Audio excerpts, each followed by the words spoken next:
straight to the fielder.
Just opened the face of the bat really well. That's through the infield. There'll be 4 more.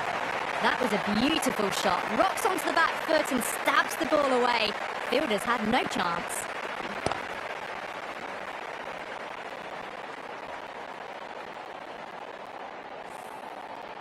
Getting nicely settled at the crease now. Would have to be very happy with that last shot.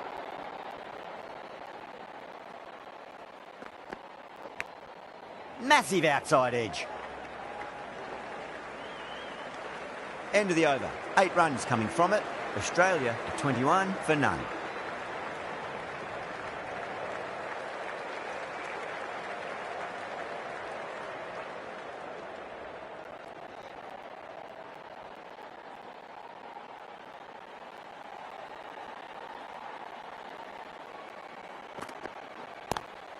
Onto the front foot, super shot, should be 4. It just looks so easy. Gets onto the front foot and eases through the ball. I can just stand and admire that shot.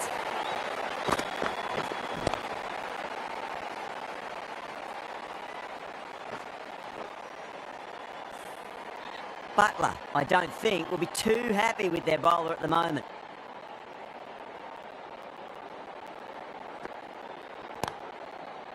Cuts that off well in the infield.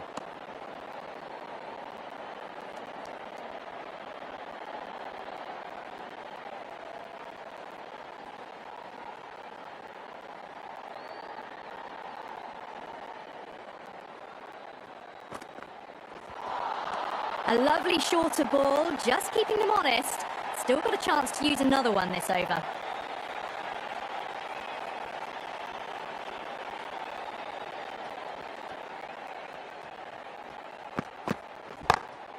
Smacks that away through the gap. Well, that one's for the textbook.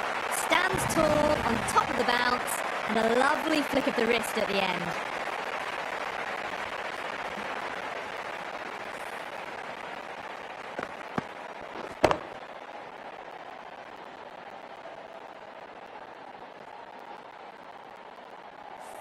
Good contest here at the moment. 4 off the last ball. It'll be interesting to see how the bowler can respond.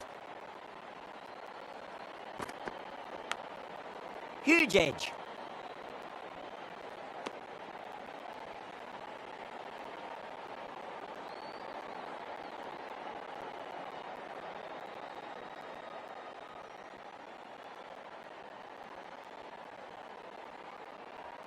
Got to follow up that last delivery. Found the edge, but no reward, but putting pressure on the batter.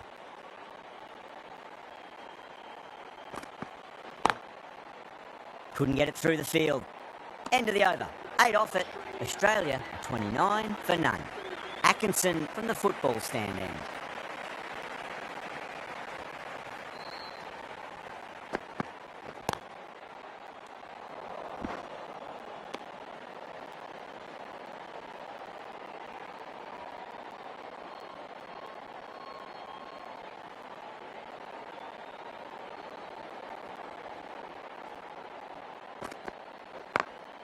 Great shot. Gets a hold of that and places it through square leg. That showed great skill. Lovely timing. The boundary was the only place that ball was heading.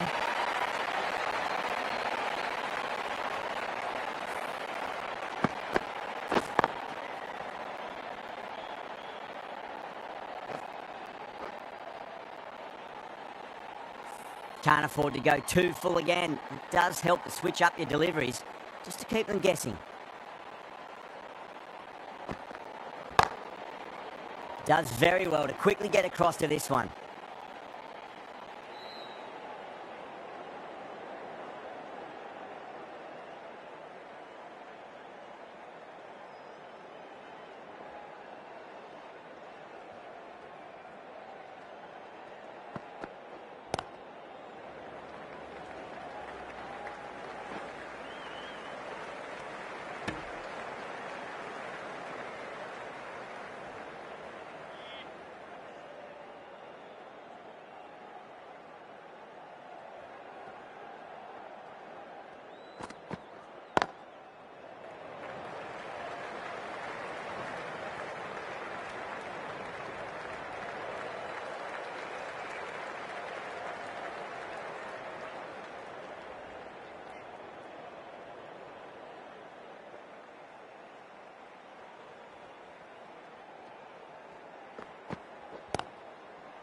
Was quick onto that in the infield.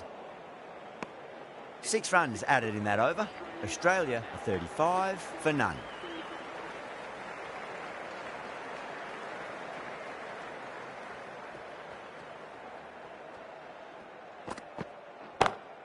Lovely cover drive, but straight to the extra cover fielder.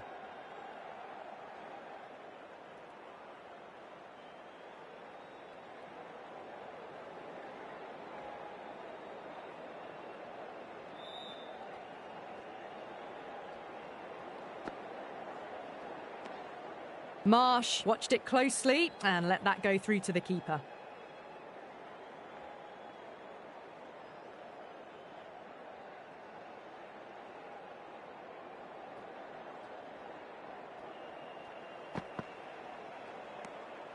Still honing in on their lines. The batter happy to let it go through.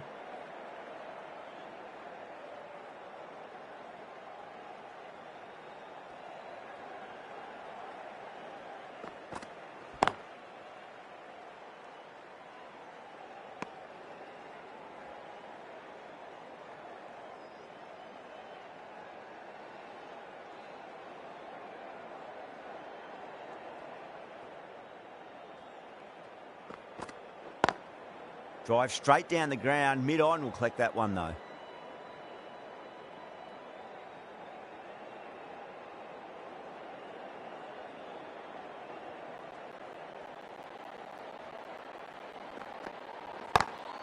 Great shot, pulled straight to backward square leg though. End of the over, beautiful bowling that just starts to build pressure on the batters.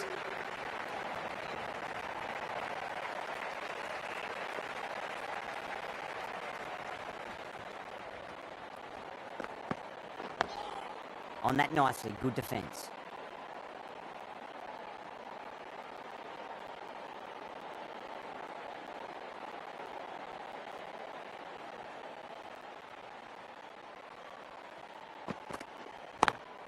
Got that away nicely.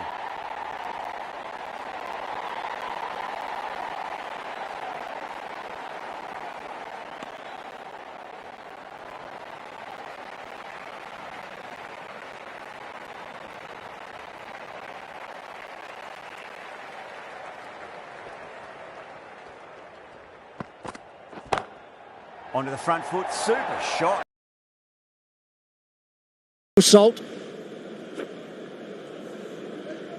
This is one of those situations, I think, with Travis Head. The faster he bowls, the harder he's going to swing. Oh!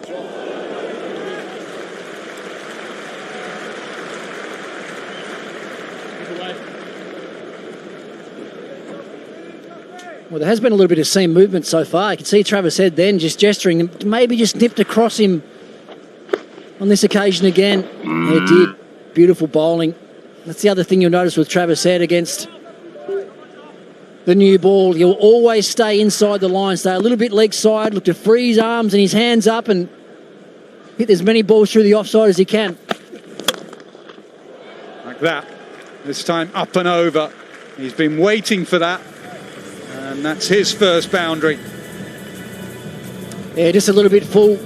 He'd been troubled with balls that were on a good length and angling across him. That one's pretty much a half volley. It's got enough width on it. And as he does, he gets down on that back knee and gets the elevation that he requires over the offside field.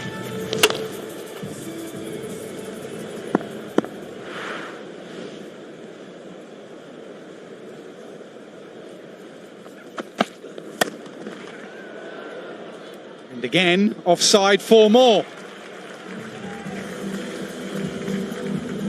Yeah, it's width. It's width again. You can't bowl there to Travis Head. Give him any sort of width and he hops onto it really quickly and hits it hard. Dangerous player. You see a lot of opposition teams go around the wicket against him early on, try and take that shot away, angle the ball back in, try and angle back in towards his thigh pad.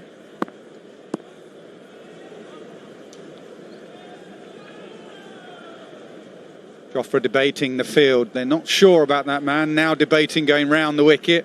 Has made that change. And they're getting a bit more orthodox. So both the change in the field and the angle. This is a much more orthodox field. Oh, bugger.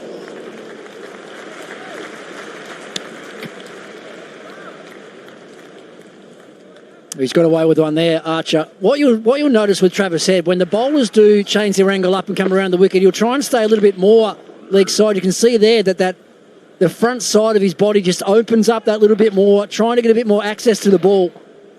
He got the ball he was after. Might have just bounced a fraction more that one than he expected. Archer's got to find that off stump. He's showing his off stump. Follows him. And that is a top shot. Just helps it off his hip. 3 boundaries in the over for Head. Australia on the charge. 35 for none after 3.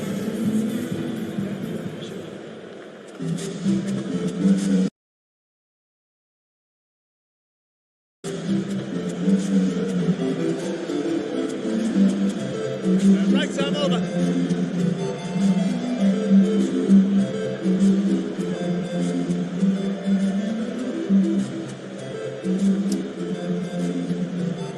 Good start from Australia.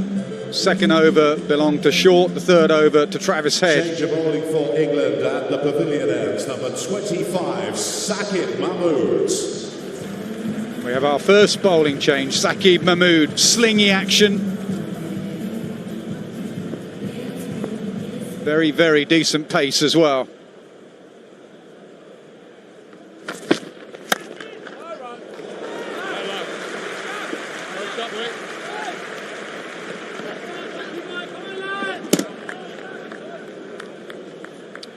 Well, it looks like a good surface, has to be said.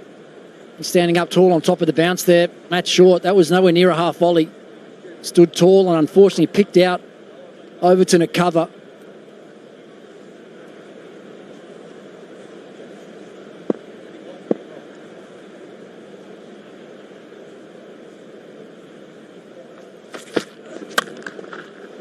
Short, wide, dispatched, got what it deserved really. Can't be that line.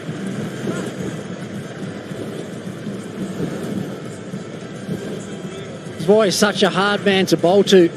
It's one area of his game he's really developed in the last couple of years is his offside play. He used to be slightly weak on the offside and be predominantly a leg side player, but not anymore. Those last 2 shots are a great illustration of how he has improved. Stands tall, keeps his left leg inside the line of the ball, which allows him to free up his arms and hits the ball powerfully through the covers. Just checking the field because there has been another change. Man goes out square on the offside. England slightly following the ball here.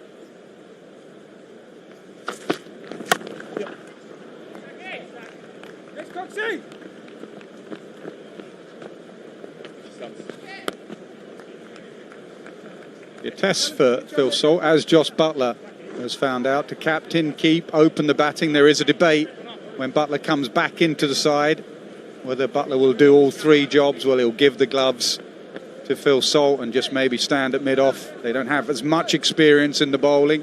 They don't have Moeen Ali anymore, who retired from all international cricket a few days ago. We will see. At the moment, it's all on Salt.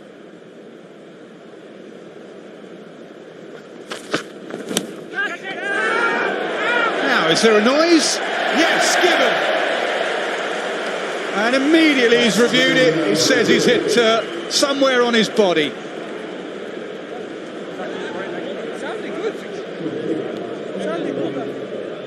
Full call behind.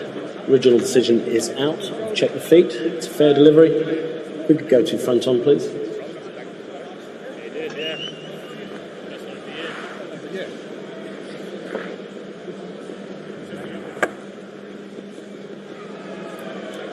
Okay, if we could go to Ultra Edge, please.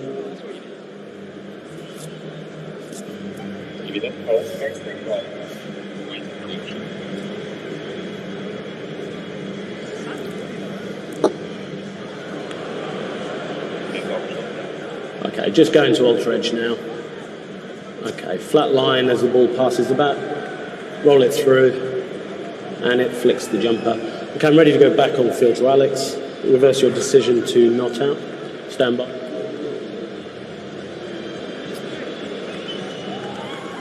Yeah, the noise, was it just flicking his back, just the shirt as it went through? Immediately Travis said, just that jumper actually, Travis said no, I didn't hit that. Immediate review.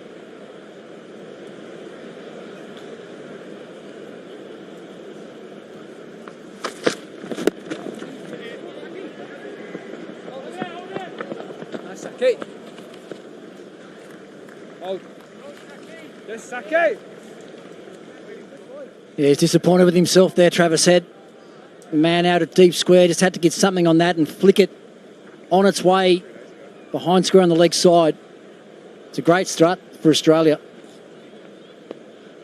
One ball to go in the fourth over. Raced along to 41 without loss. Short 25 off 11.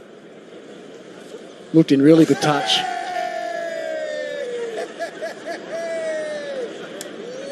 There's one Australian in. Well, two with Ricky.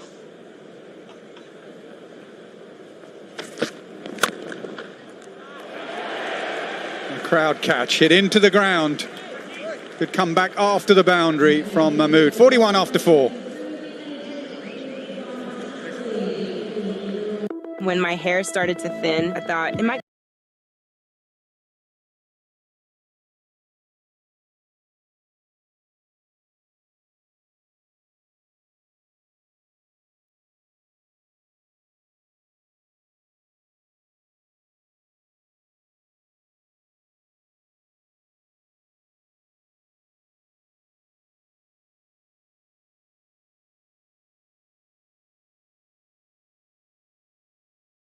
Sam Curran. Change at both ends. Sam Curran coming on at the hotel end.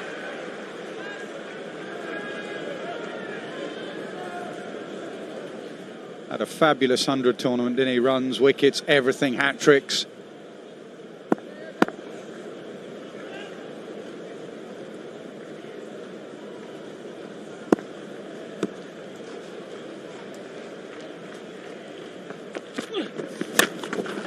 Starts with a slower ball. He had to really wait for that. And he waited long enough. It didn't sound great off the bat. It was good enough. Well, you can see what he was trying to do there.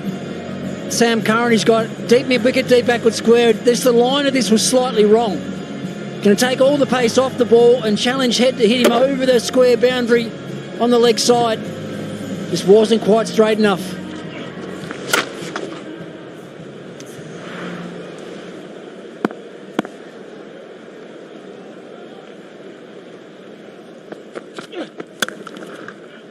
That's where he wants it.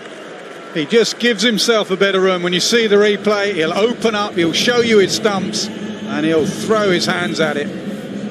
Yeah, they're getting scored off both sides of the wicket here, England. Got to find a way to keep it a little bit simpler than this. They're just feeding the strengths of these two Australian opening batters. It doesn't look that wide, but because he stays leg side of the ball, frees his arms and hits the middle of the bat.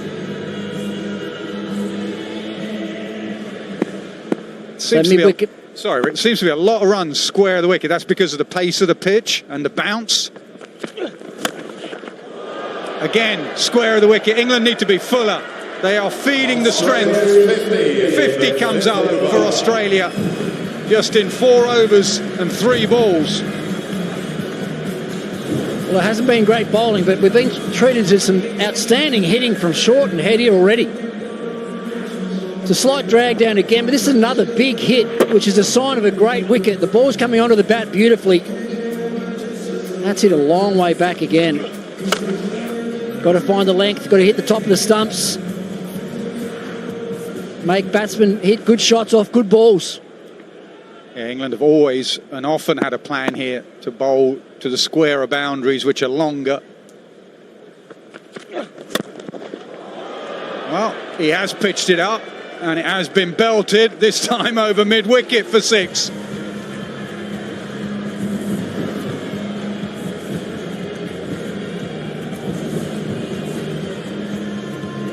So dangerous, Travis said. There's no fear of getting out at all. He walks out, he sees the ball and tries to hit it as far as he can on every occasion. This is another clean strike.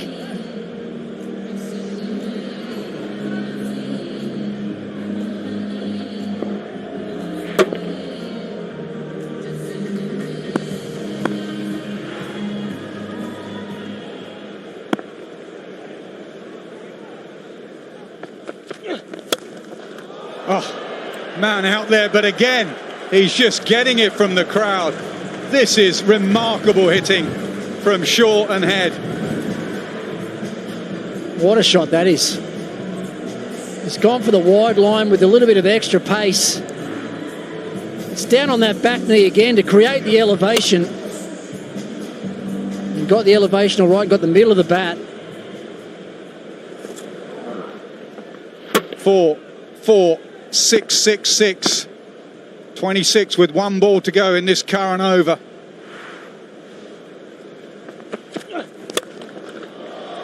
And again, another boundary, 1 bounce for 30 from the over from Curran, 71 from 5 Australia. Which arm?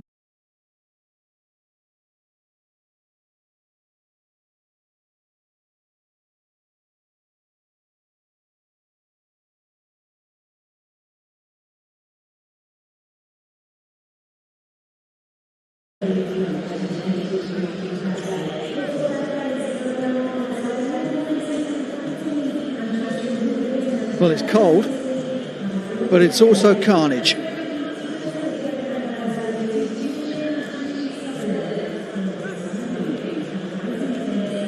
Just the 30 from the previous over from Sam Curran.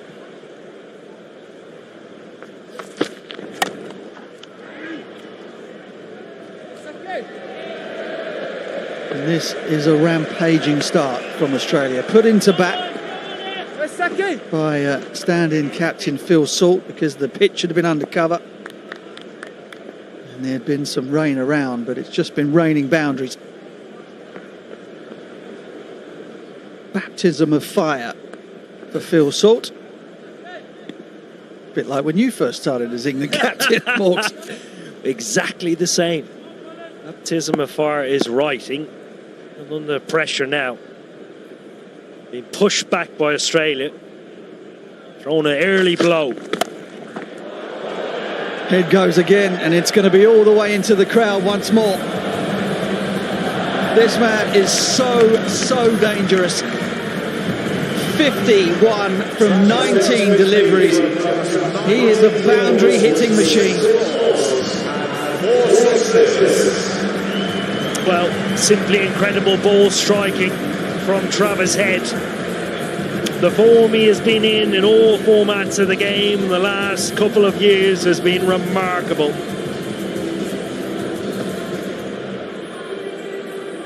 Fifth international 50.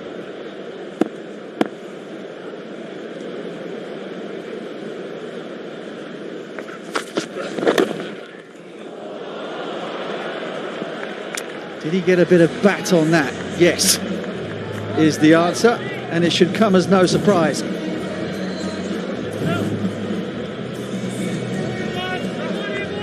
Yeah, sign of a good surface. Ricky Ponting mentioned it earlier on. True bounce you can trust. Just flick it away. Tend to find the balls, go down to fine leg and third and be the on the finer side of the boundary. Headache for the captain, Phil Salt, at the moment. Really want to get out of this power play. Still 3 balls left.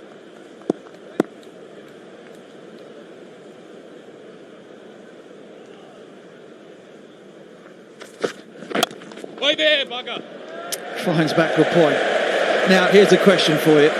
Who are the best fielders that you can remember fielding in that very position, backward point?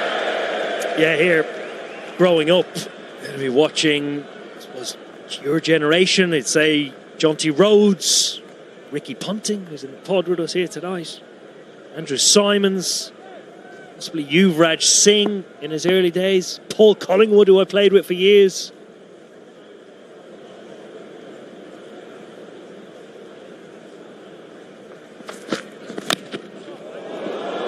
Inside edge, that'll fly away for 4 as well. For England at the moment, if it wasn't for bad luck, you'd have no luck at all. I suppose you could question as to whether or not they've deserved any. The batting has been of the highest quality. Ball striking has been out of this world.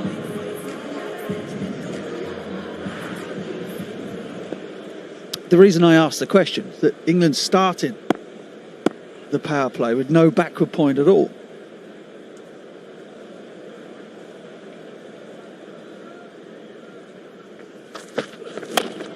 Well, that one's gone straight up. There are 2 fielders converging. One of them will take the catch. Huge roar. Jordan Cox on debut makes his first major contribution, gets his name in the scorebook. Very safe pair of hands, an excellent fielder wherever you may find him on the field. And England needed that to get rid of Travis Head. Well, the ball striking has been scintillating until this point. Hitting high on the bat. Cox stayed as calm as ever. Travis Head, absolutely outstanding. 59 from 23. Australia 86 for 1 after just 6 overs. You two.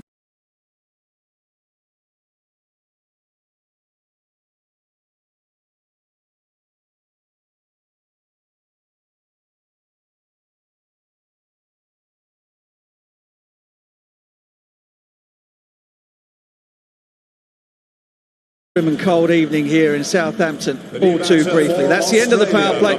Russell Warren with the windmills tells us that is so. And to join Matt Short in the middle.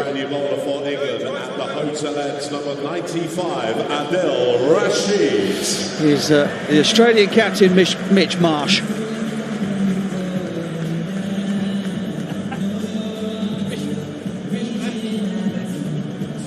I almost called him Mishmash there. Mishmash.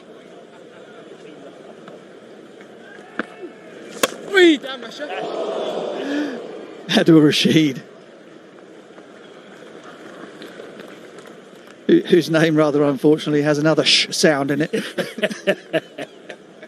Yeah, well, no surprise at all. Phil Salt turning to number 1 ranked bowler in the world currently. Integral part of this England white ball setup. We need him now more than ever to get back in this game. It has been all Australia.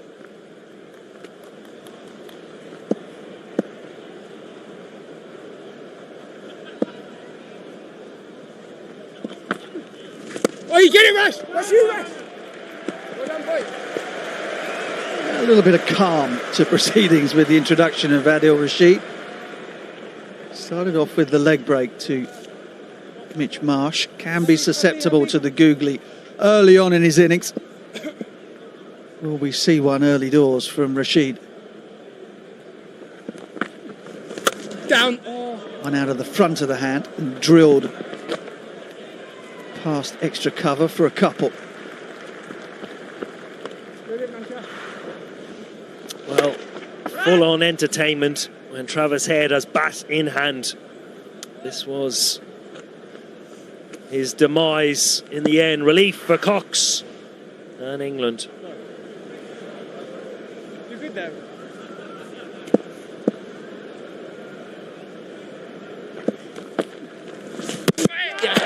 Knocked him over.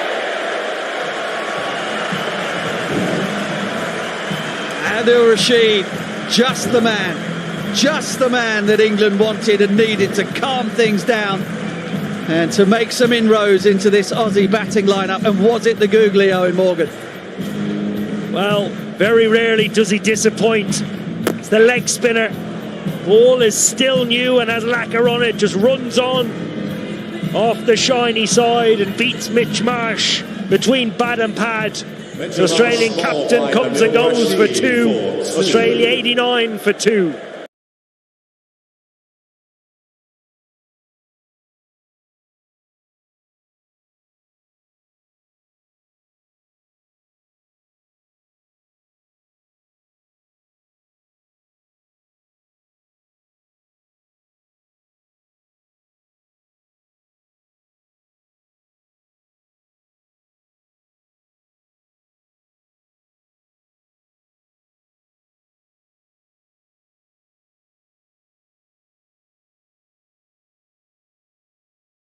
Time these batters have to think about what's coming down the wicket at them. Oh, you please give me a Well, very rarely does he let his side down. Such a class bowler. Is the leggy, it is picked, it doesn't turn, just straight through the gate, on with the arm. You live. Go live. Oh, Come back for 2. You come back for 2. Direct hit. This might be tight. It's Liam Livingstone with the throw. Umpire review. And Russell Warren gives us the square. Time to go upstairs.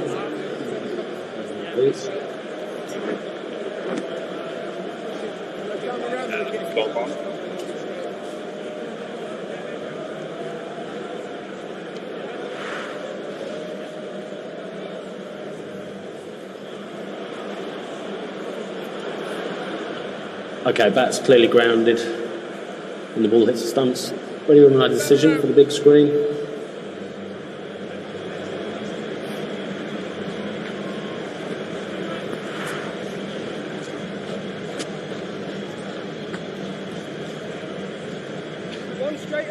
Not out, and comfortably so. But it's a good first over from Rashid. Brought a bit of normalcy to proceedings. Jacob Bethel with his first bowl in international cricket. Finds a little bit of turn. Just back of that dismissal of Mitch Marsh. Missed a leg spinner by half a foot on the outside. Yeah, some distance. I like this introduction. Nice soft entry for Bethel. And an opportunity to bowl at one end. Run out chance. Throw was wayward from Rashid. Time to reveal the vitality power player for this innings, scoring 59 runs from 23 balls with 8 fours and 4 sixes. Rashid, that comes in, gathers the ball. Direct hit or an accurate throw to Bethel.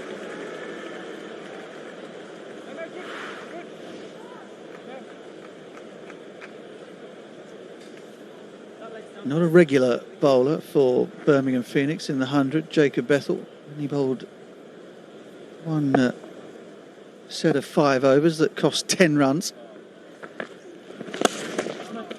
But he's very much a multi-dimensional cricketer, absolutely electric in the field. Very talented left-handed batter.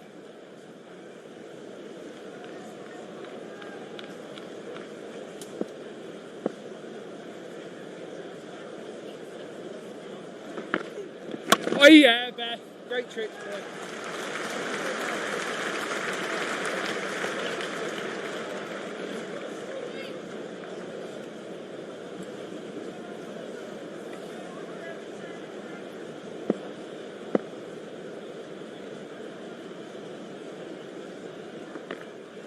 Hey, don't rush!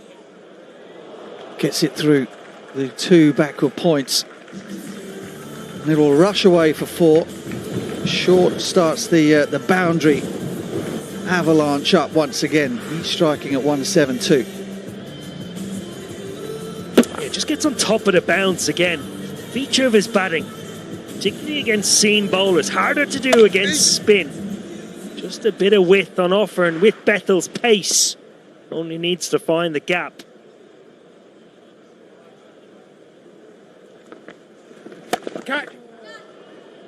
Not out of the middle, but it skids on off this greasy surface. And it is back-to-back boundaries to finish off Jake Bethel's first over in T20 international cricket. 10 runs from the 8th. It's 101 for 2. The only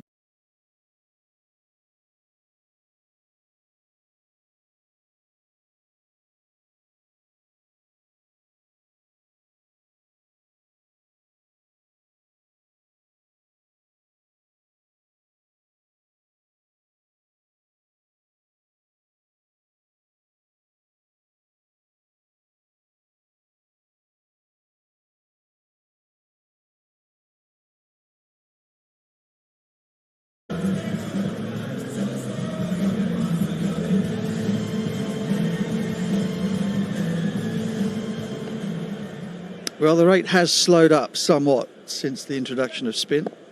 It's still going at the current rate of 12.5 and just over. Oh, wow. The Australians are on for a mammoth score, 252. Yes, Jammer. Even if things get a little bit less hot for England out there in the middle. Something around about the 220, 225 would not be a surprise from here.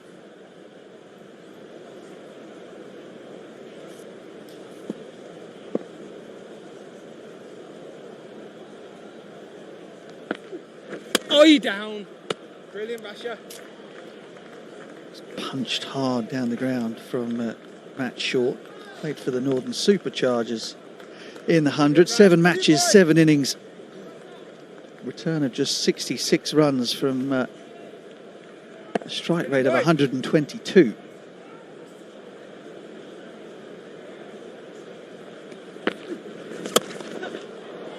Down the ground. Mid-off was wide. And Inglis finds the boundary as well.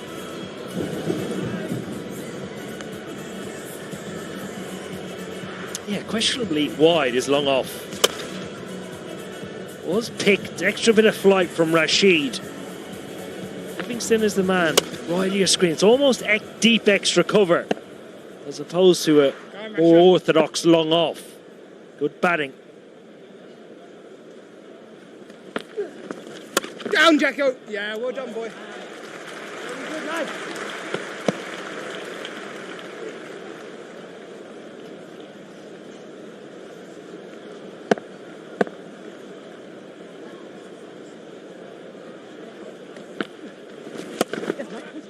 Yeah, Coxie, my end. Sorry. Will they take on Cox? No, think better of it. And with good reason. Yeah, brilliant work, Jordan Cox on debut. One thing about this England side, very athletic, young, energetic outfielders. So Cox, Bethel, Sam Curran, Liam Livingston in the outfield. Can make a difference, can change a game. Oh, Jacko, all over it. Good again from Rashid. 9 overs gone, 108 for 2.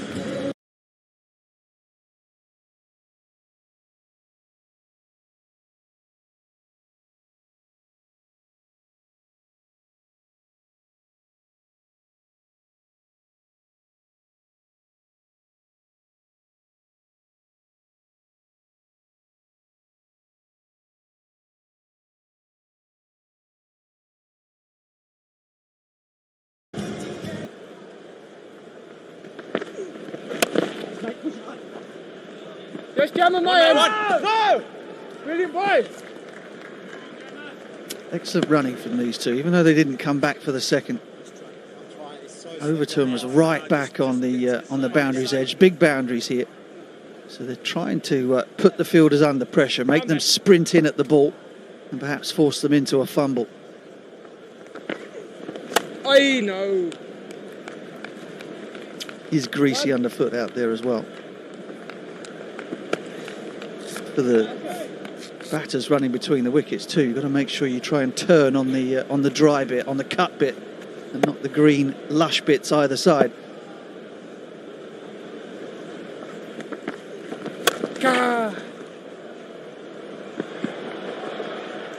Excellent from Overton. Good support from Livingston. I feel on a surface such as this that every single run saved will be important. Very impressive from Livingston and Overton. Covering a huge amount of ground as Jamie Overton. Full on dive. Hunting in pairs. Yes. Bring him back. What's him back?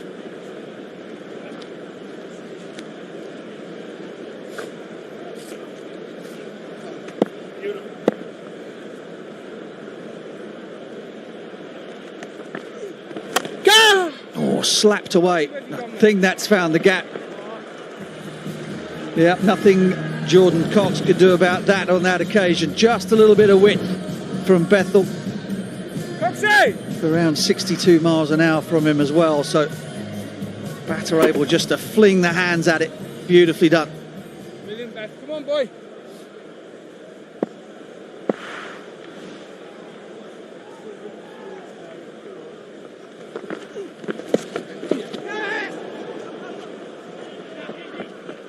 Leg bye will take us to the halfway point of the innings, one that has been dominated by Australia. The two openers in particular, Short and Head, and they are 118 for 2.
Change of bowling for England at the Hotel End. Chilly evening, but some outstanding batting. Short calmed a little bit when Travis Head just went berserk. 59 from 23.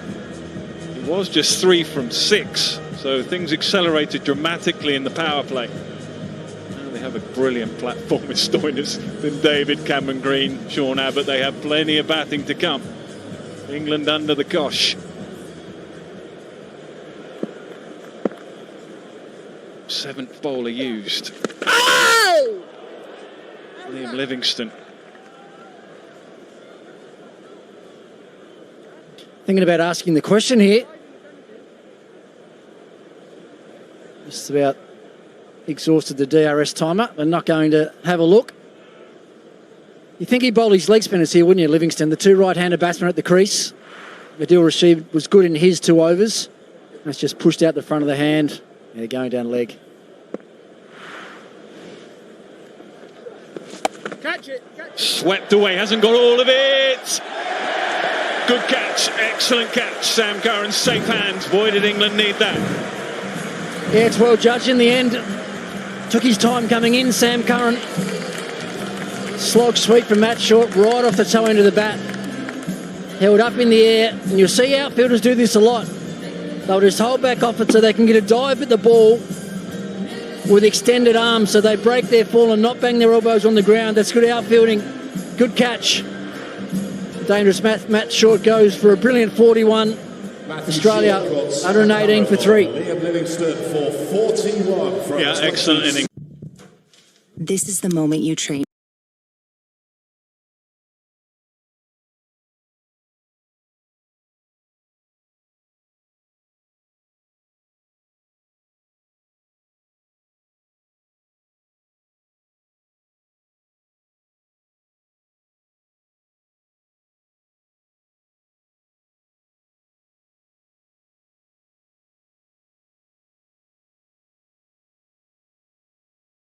Crease.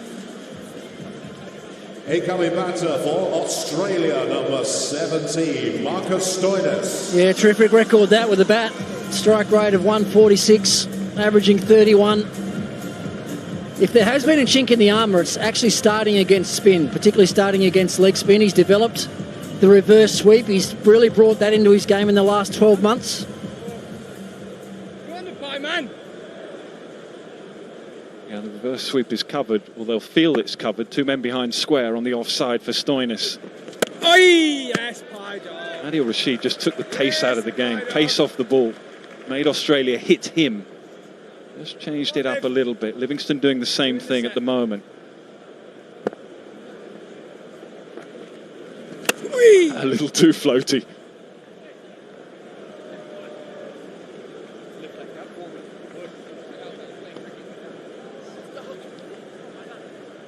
Yeah, I mentioned pre-game to you, Nick, that Inglis is a very good player of spin, particularly leg spin.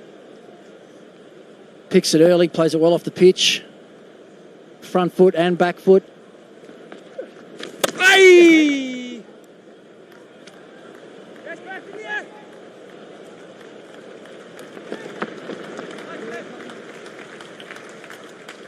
He's one of the modern-day players that play the spin a lot off the back foot. Doesn't really ever overcommit too much onto his front foot early, stays still, waits to pick up the length of the ball. Ah, yes, Jackie. Well done. Excellent over. Absolutely brilliant, really, in the context of the game. 3 and a wicket. 121 for 3.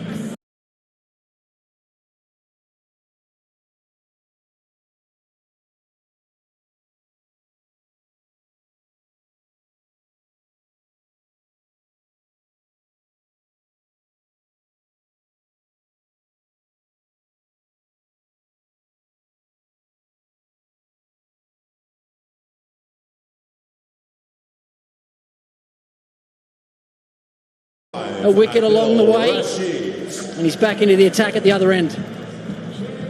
Yeah, Phil Salt captaining England, so all the changes being made by a young man. No surprise he's gone to Adil Rashid, who has a couple overs left. He's got so many options still to come because he's bowled so many overs. Interesting to see when he brings Archer in. Might just change up the pace. He's going spin at the moment. Might not be a bad idea very soon to go to Archer, just to bowl 1. There he goes again. That's what Adil Rashid did so well in his first couple, just taking the pace out of it. Got away with it on that occasion. Yeah, the premeditated reverse sweep has cost him there. That's a knee-high full toss. Would have been an easy hit down the ground or over mid-wicket. That's the shot I said he's been working on, Marcus Stoinis.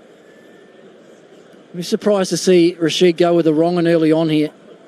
Try and pitch one just outside the line and spin back into the front pad. Catch it. That was the leg spinner. It's just holding the googly back for now. Yes, back in.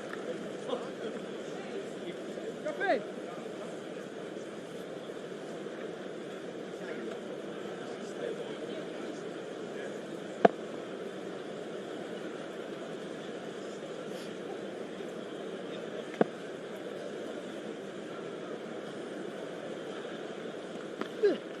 Hey, no, Rashid, that's nice.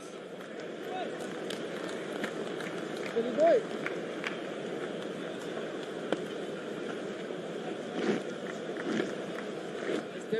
So that run rate just dropping down. It was well over 12s just a couple of overs ago. It's down under 11 now, 10.7. 10 runs and over from here gets Australia to 208. I catch! No pace to work with. Adil Rashid is saying to Australia, if you want to whack me, you're going to have to take the big option. I'm not going to give you any pace to work with at the moment. We talk about his pace, 45 miles an hour, 45, up to 60 for that third ball, and then in between at 52. This is what he does so well. Got great variation, obviously, with a leg spinner and a wrong and pushes the one out the front of the hand, but he changes his pace beautifully. I know! Rash, that's top draw.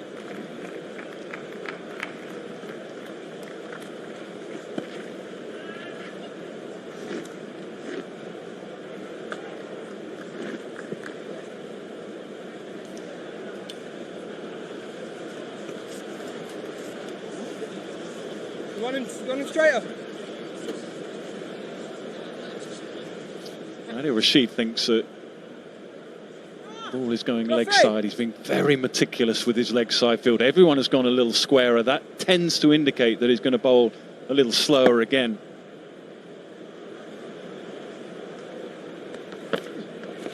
Oh, yeah. Excellent over. Great control, great skill. 5 runs have come from it. 126 for 3.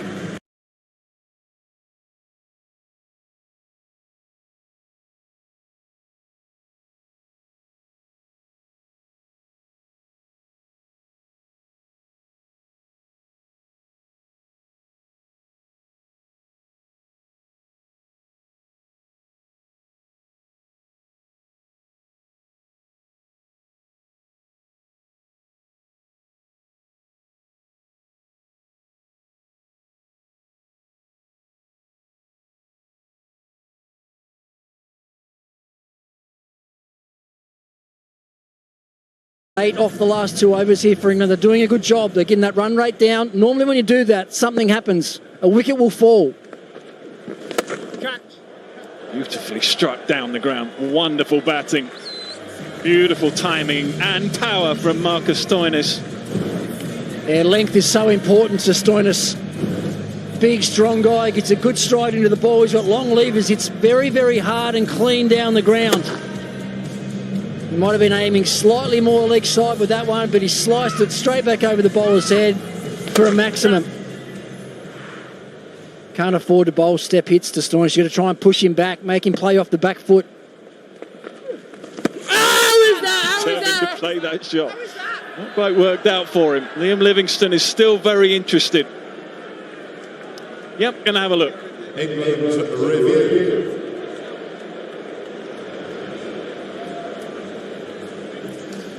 TV umpire to director, we've got a player review for LBW. Original decision is not out. I've checked the feet, it's a fair delivery. If you could go to front on, please.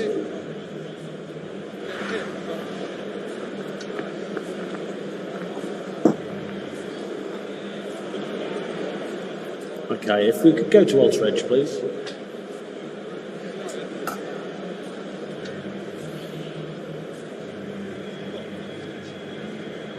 Okay, we've got a flat line, flat line, flat line as it passes the bat. Okay, no bat involved. If we could go to ball tracking, please.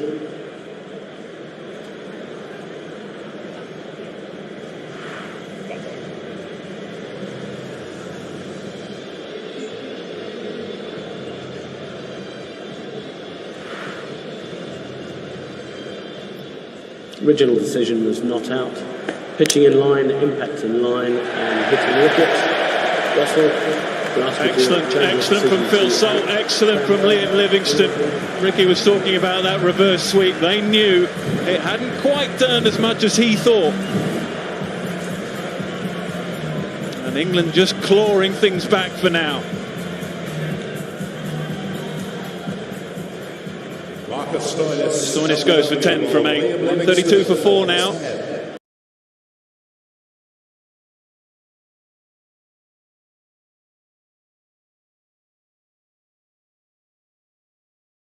out the front of the hand, wasn't it? Pitched on middle and off, just straight into fraction, but cannoning into off stump.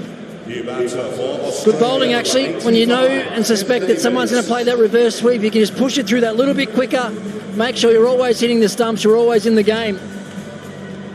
The Livingston on fire. England doing a great job clawing things back, taking that momentum away from Australia. Yeah, Tim David, big hitting Tim David. Chance for him to impress. 50 matches, strike rate, look at that, 163.9. But England just have a semblance of control for now.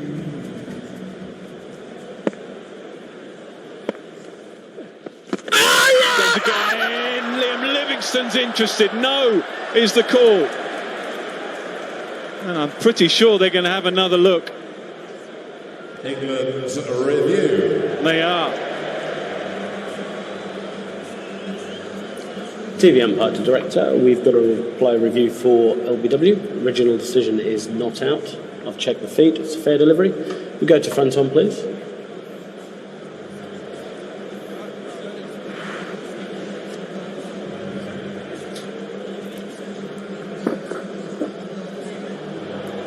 Okay, it's close to the bat there. If we could go to ultra edge, please.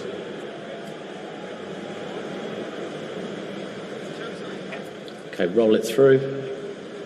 Roll it through. Clear gap between bat and ball. No bat involved. If we could go to ball tracking, please.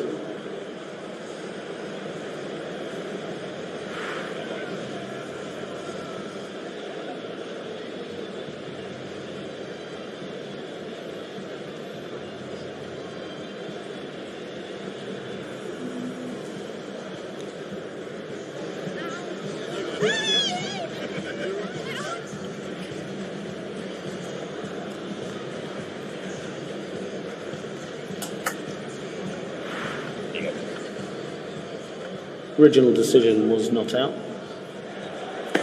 Impact in line, pitching in line, and hitting the wickets. That's all I'm going to ask you to change your decision to out. Stand by.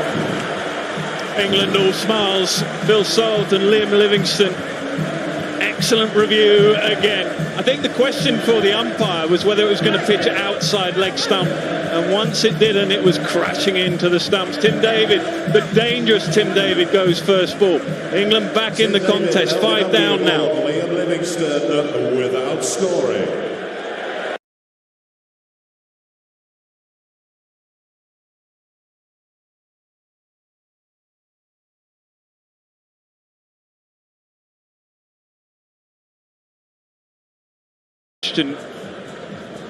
Was whether it pitched, not that one, this one, whether it pitched there outside leg stump. It didn't, and once that was decided, it was fairly straightforward. Liam Livingstone making it a real difference then here. 3 for 9 and on a hat-trick. Slip in place. Cameron Green, I don't reckon he's playing a fine sweep. The big tall man. I'll be very surprised if he plays a sweep on a hat-trick ball here. Liam Livingstone then. The crowd behind him.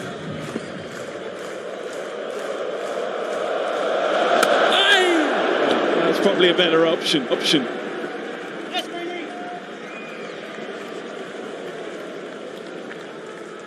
He was thinking back to Tim David's dismissal. I reckon I could count on one hand how many times I've actually seen him play a sweep shot. It just had to be on line. Straight away, angling in towards leg stump. Push through quick again. It's very, very full. And very, very adjacent. Get it! Yeah, one of the things that you want to do, Ricky, as you know, is get that head in front of your front pad if you can, so you can reach out for further. The problem he had there, Tim David, was he's playing almost behind his pad, allowing the ball to do its full journey. And once it crashed into the pad, he was struggling. Hey! Down, pie, man! Liam Livingstone is bowling like Adil Rashid. Anything Adil can do, I can do just as well. Couple of wickets from the over and 8 from it. 134 for 5.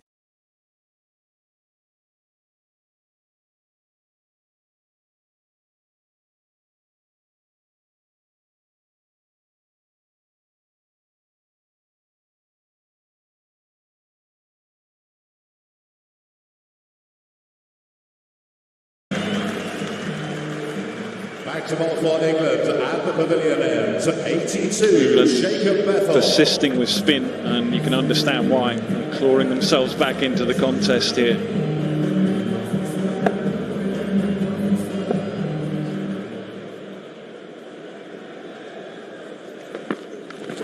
Yes.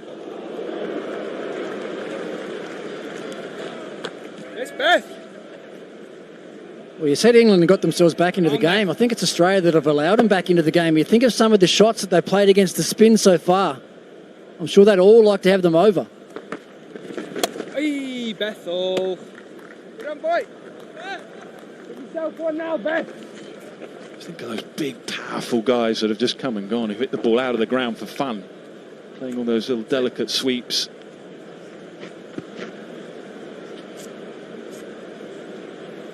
Get yourself one now, Beth.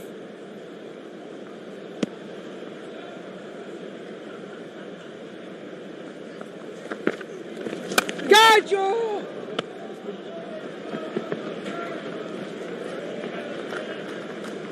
It's been a little bit on offer for the spinners, actually. That one there just held in the surface, just turned and bounced a fraction. Very good wicket for the fast bowlers. The ball came onto the bat beautifully. Well, Australia have just put the sweep away for a moment. Jam. It's not quite worked for them. We're done. And he's one that does like to play it, actually. Inglis, very good sweeper of the ball, good reverse sweeper. He likes to bring that shot out against the fast bowling as well at the death. Been a good innings from him. He's got to see them through now. He's going to be there at the end. It's a big partnership, this, for Australia. Catch it. Hammered, absolutely hammered. It was a little short, it was picked up. And Josh Inglis is enjoying the conditions. Yeah, he picks up length beautifully. Very early, there's Inglis. I said earlier, he doesn't overcommit too much on the front foot. He stands nice and still, picks up the length, goes back, and bang. Quality shot and quality batting. He's got one ball to go. One thing he might want to do is learn from Adil Rashid and the pace change. He's very predictable, around 59, 56, 57. Same pace delivery, and it just got dispatched. Yes, looked a little slower to get out of the over. 14 gone, 144 for 5.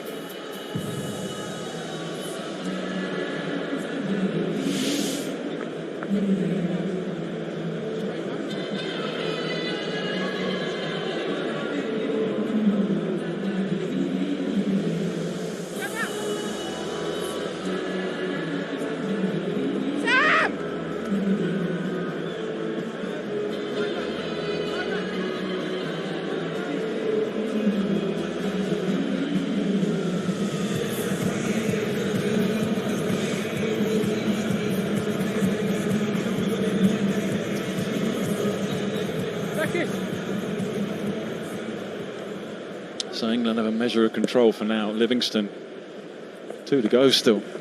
Oi, yes. Brilliant, Livo. This is where batting gets really difficult. These Australians out there, they're thinking, okay, Livingston has done a good job. He's bowling his third over. They would also know that Rashid's still got one over to bowl. And that's probably going to be the next over. So do they go hard at this over, knowing that potentially the next over is going to be a harder one to score off?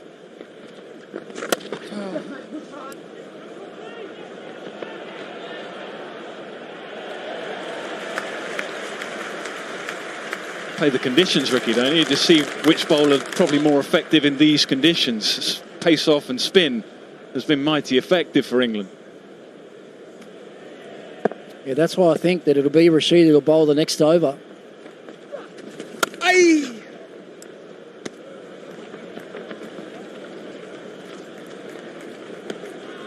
They've just ever so slightly let England back into the game. That 10 runs and over that we talked about from here will still get them over the 200 mark, but by the look of this wicket, they'll need that sort of score. The ball is flying across the outfield.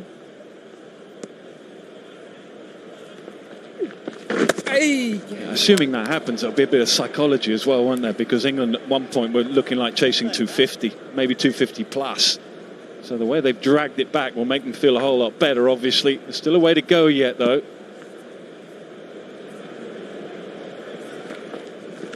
Oi, hi man. Very good, Liv. One, two, two.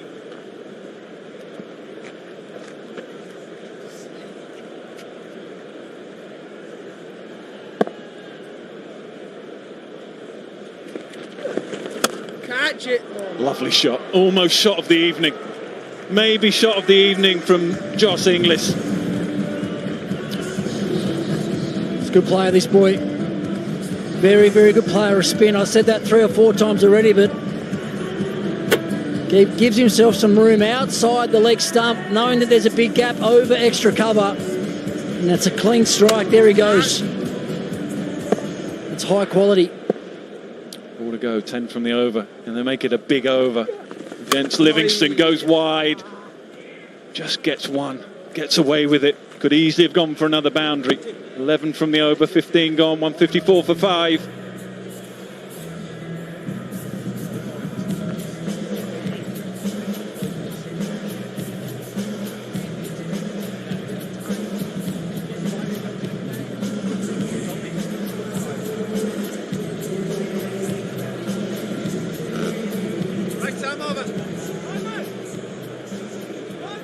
Back to ball for England at the pavilion end.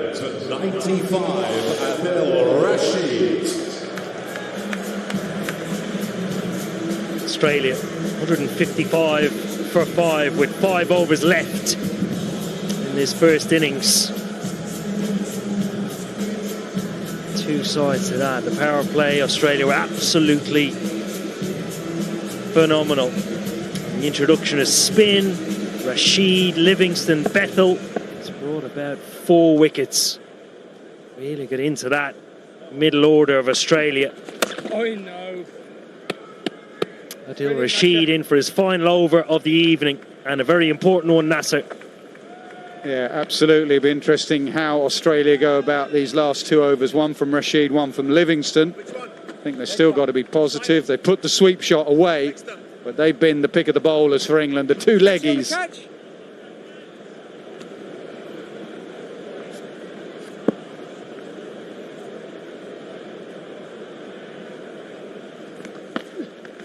Oi, no. Rasher, I've seen that before. Good length from Rashid. That's the length in which he wants us to operate. Alan Green's a tall man, likes to hit down the ground. Rashid, touch fuller, trying to entice that tentative push. Bring the stumps into play.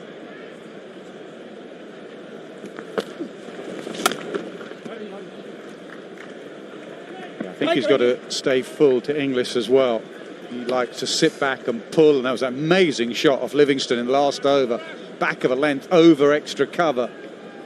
Picks up length, short, low to the ground, picks up length very well. Hey! There he is, staying back. No! Oh, Beth, that's gone. It looks natural as well. It doesn't look as if he's picking it, then moving it. It looks as if his natural inclination is to go to the back foot, read it off the pitch, and then play it on merit.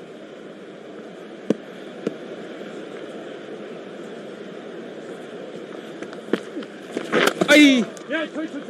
Livy, my end! 2 is the call from Green.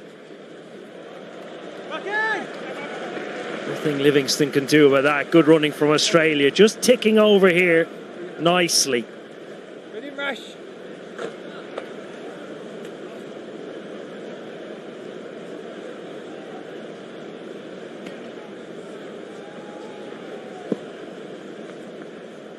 Rashid's final ball of his 4 overs. I know. Media off all day. 2 again. Archer it is this time. It'll just be a single to end the 16th over. Australia 161 for 5. And as ever, Adil Rashid, quite beautiful. There is a reason he is the #1 ranked bowler in this. 4 overs, 1 for 23. He has been a man for a crisis this evening. Him and Liam Livingston, 4 for 45 between them. Quite brilliant.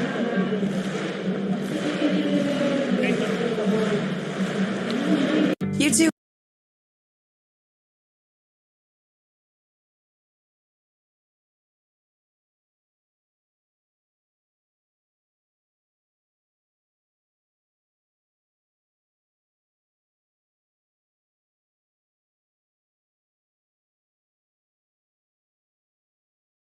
worked. Don't change a winning formula.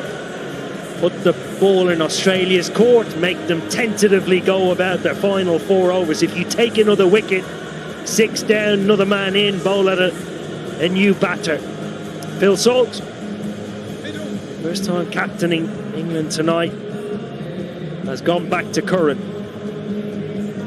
We've already seen how pace has gone on the surface. It's been excellent. Nice true bounce, pace on. Curran will start with a wide. Pace on has been dealt with side or square of the wicket. It's been very hard to find the length, and England struggled. Australia, yes, imposed themselves early in the power play. Likes of Travis Head, Matt Short. Excellent contributions. England struggled to find a good length after that.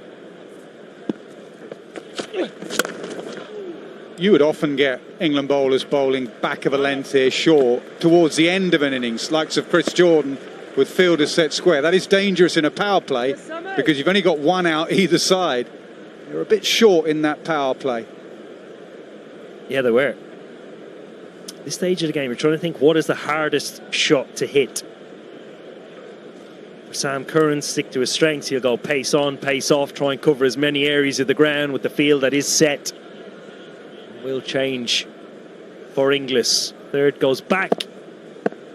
No, a change again. Third, Reece Topley at third. Now comes back in, mid-off, goes back. That's the stay full here, Curran, or pace off straight.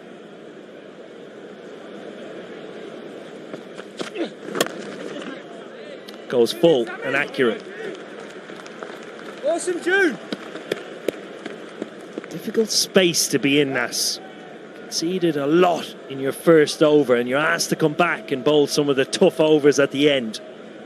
Your ability to compartmentalise comes into this, and Sam Curran, who has been there and done this before, in an excellent form with bat and ball this summer, has that unique ability.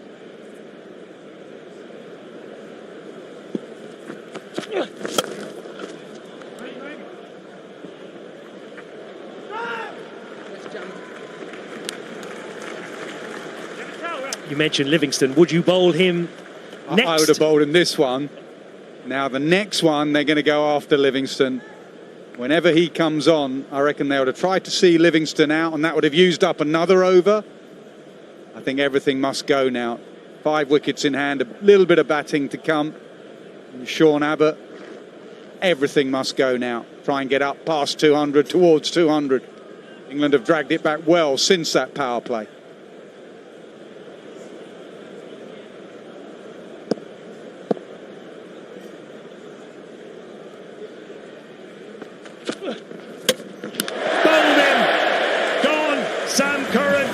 Absolutely brilliant comeback after that expensive first over. Gets the big wicket of Inglis. Yeah, another sweep and reverse sweep. It's not been overly successful for Australia. Reverse sweep against spinners, reverse scoop against Curran. And he has come back well, Sam Curran. He always backs himself. First over for 30, this over for 3, and the crucial wicket of Inglis. He played nicely, especially against spin. 37 from 27, 165 for 6.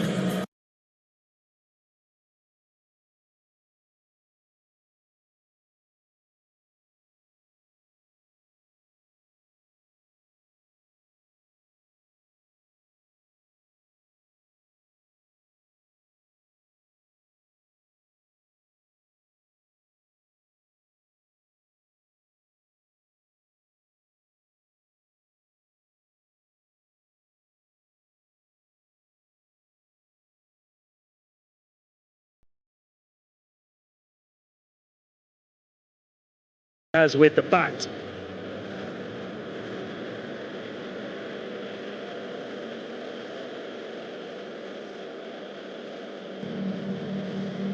That run rate just below 10 runs per over, which it hasn't been for a long time in this game.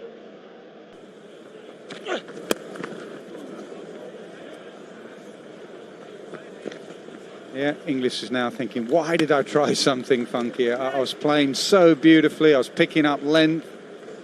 And Sam Curran just outthought him. Third was brought up, he was back, and Sam Curran said, come up, I'm going to bowl a slower ball.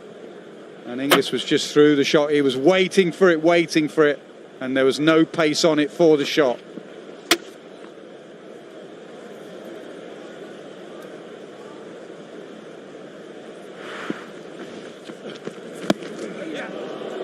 Pace off again from Curran to finish an excellent over. Goes for 5 and a wicket. Australia 166 for 6.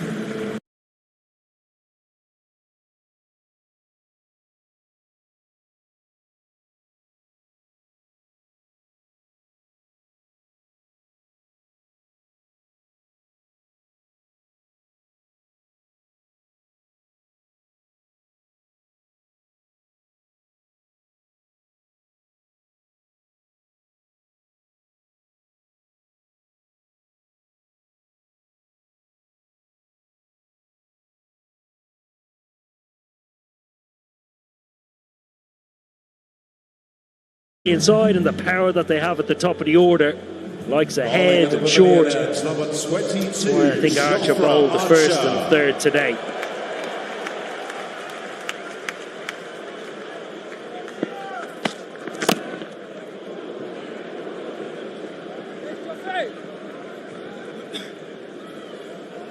What do you think is a good score now? Surface looks good.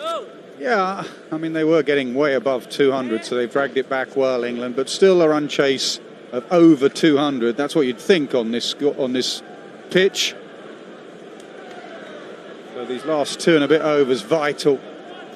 England have done well, finished well now. 10 and over gets them to 196.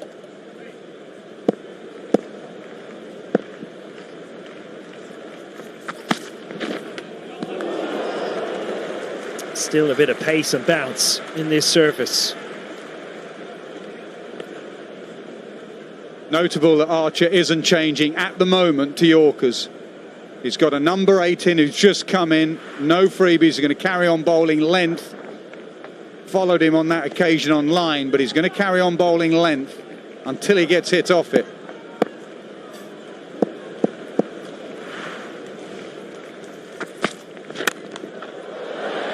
In the air, mid-off. Oh, down! Sam Curran it is. Diving one-handed behind himself. Puts it down.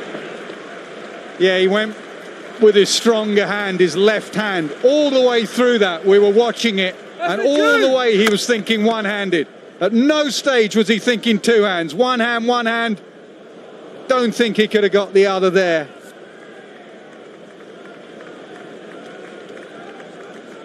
I think he could, Nas. I think he could. In more time than he thought. Maybe he didn't think he was going to get there. Hard length again from Archer. Yeah, slightly pace off on that occasion from Archer. He's mixing it up, rolled his fingers down the side.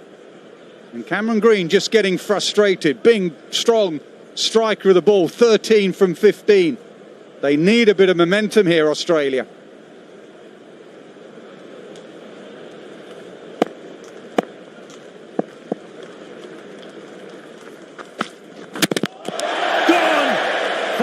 Straight from Archer, and it's good enough for Abbott. England have all the momentum at the moment, and Australia are 7 down. That's why he's so good.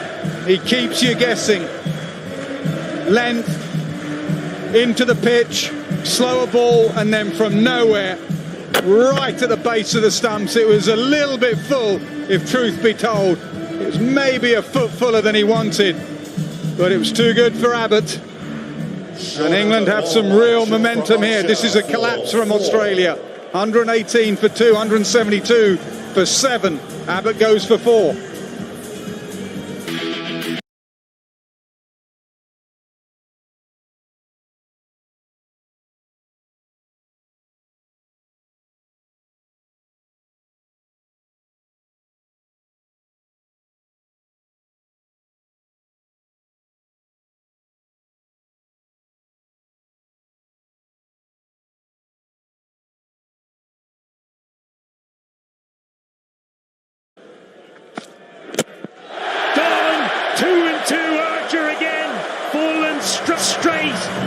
This one is past. Box office cricketer.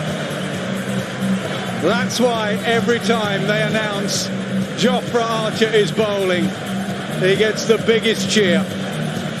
He has been through so much off the field, but on the field, he is box office. Leg stump Yorker, off stump Yorker. Brilliant from Archer.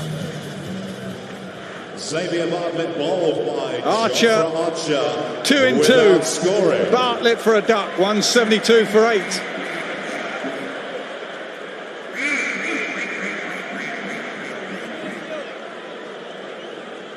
Well, he really is box office. It's Jofra Archer. Watch this, halfway up, leg stump, knocks it out of the ground, and a follow-up delivery. This is right on the money, right on the money. This is the impact big name players can have in big moments in the game. Really can turn it on the head. And now Australia are at risk of being bowled out. Now 8 down. Cameron Green sat at the non-striker's end. Where does he go? Oh, gone again! Rinse, repeat for England. Balls straight, poles everywhere. Yeah, a masterclass in Yorker bowling in the last 3 deliveries. Archer 2 in 2. Saqib Mahmood, slightly slingier action, slightly lower arm. It's not a tail ender, it's Cameron Green. Fantastic from Mahmood. That is the perfect Yorker. Base of middle and leg. What a fight back this is from England. Cameron Green ball by Saqib Mahmood for 13. Cameron Green goes for 13, 172 for 9. Did you know that?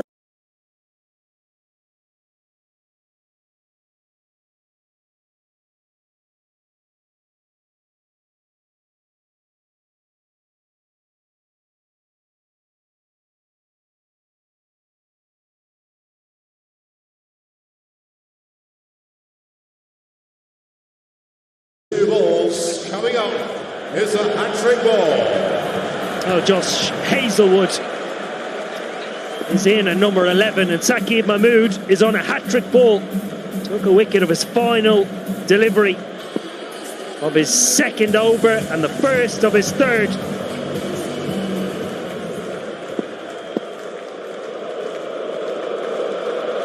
Here he goes, hat-trick ball. Oh my word, how has that not hit the stumps? It's missed everything, Nas. He's trying to clip it through square leg. It's missed, I think leg, maybe gone over leg stump. He didn't nick it. The perfect leave from Josh Hazelwood. Oh, I can't believe it. Can't believe it. Opportunity. End the first innings here.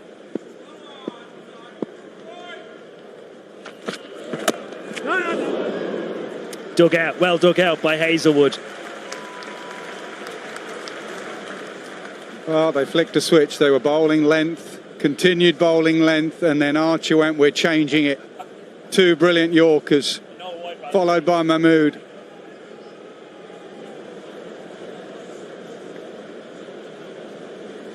Well, there is the collapse. Mickey Ponting at the back of the pod has said if they get through this over, they have another hat-trick ball to face from Jofra Archer at the other end.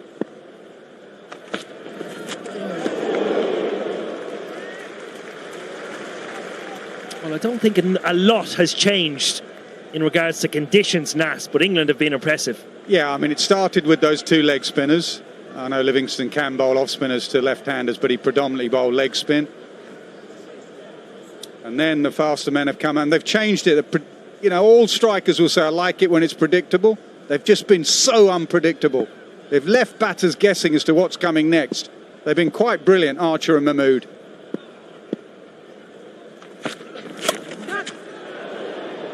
hit away through the offside from Hazelwood. A single. Story of two halves, really. The first 5.5 overs, Australia 86 without loss.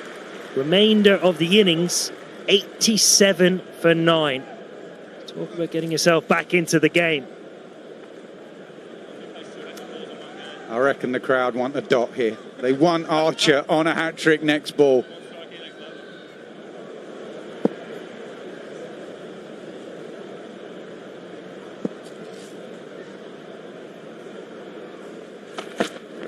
No. Dot ball to finish a brilliant over from Saqib Mahmood. Australia 173 for 9. Well, he's done. Great fight back from him, great fight back from England, but all eyes will be on Jofra Archer now. And the crowd realise it'll go up on the big screen. Archer on a hat-trick, 2 in 2. 19 overs gone, Aim for those stumps, Joff. Australia, the final over of the Australian innings on the way. Going to be bowled at the Pavilion end by 22, Jofra Archer. Well, the plan from the seamers has been very, very simple. Full and straight, particularly from Jofra Archer. Coming up, yet again, it's a it has been ball. fast, upwards of 90 miles an hour. Hat-trick ball. Oh! Well dug out again by Hazelwood. Archer thought he had it. It was the perfect Yorker again. Round the wicket, angling in at Midland leg. Tip and run on the offside. Yeah, well played. Little look up to the changing room after as well. That's how you play it, lads. No worries.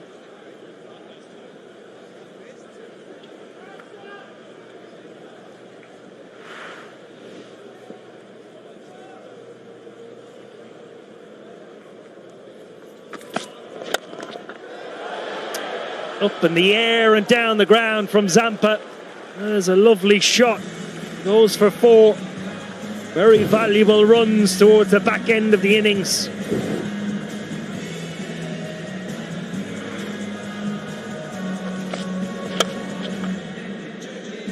Just changed to length, and he probably regrets it now. Mid-off, mid-on up. And Zampa trying to get some much-needed runs right at the end of this innings. Yeah, mid-on just goes back on the boundary. Archer full and straight again. Pushing hard for 2. This is going to be tight. This is going to be very, very tight. A dive from Zampa. England think they have the run out, but it'll go upstairs.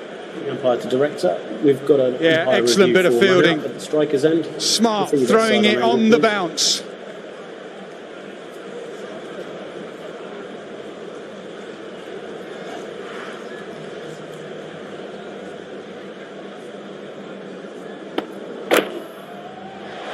Okay, I'm ready with my decision for the big screen.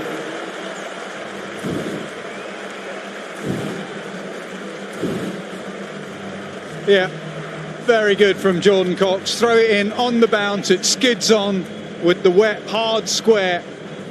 And that is a superb fight back from England. 132 for 3, 132 for 4, 132 for 5. And then a collapse to 179 all out. The power play belonged to Australia, the rest belonged to England. Yeah, he'll be happy with his first half of the game after winning the toss and choosing to bowl with a little bit of rain around. England started slowly with the ball. Came back brilliantly. He'll be happy. Chasing this score at the halfway stage. They'll feel if they play well, they'll be in the game. Well, the power play went for 86. Travis Head, so explosive. 59 from 23. Matt Shaw, brilliant. 41 from 26. Josh Inglis contributing 37 from 27. Australia posting 179. Well, it was tough at the top for Archer, Topley, Mahmood and Curran.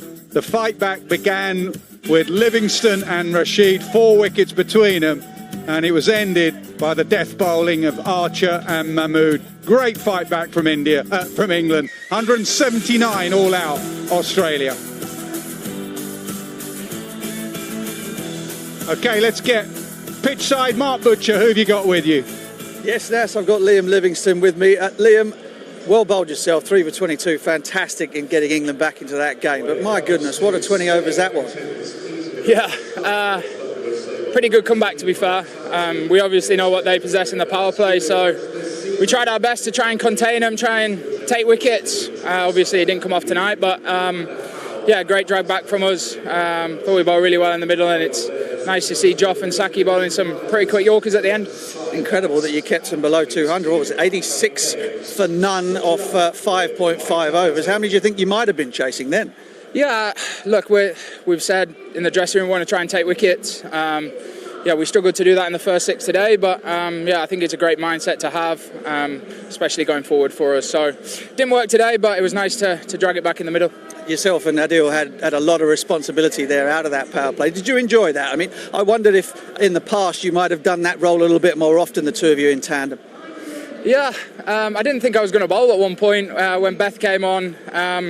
So yeah, it's obviously nice. Rash is ever reliable for us. Yeah, he's always great to have on your side. You can always depend on him. So yeah, it was nice to get a bowl, to get a couple of wickets, and nice to be back enjoying my cricket. Yeah, loving being out there in an England shirt. Just briefly, it looks like a good pitch. You reckon that's chaseable? Yeah, I think so.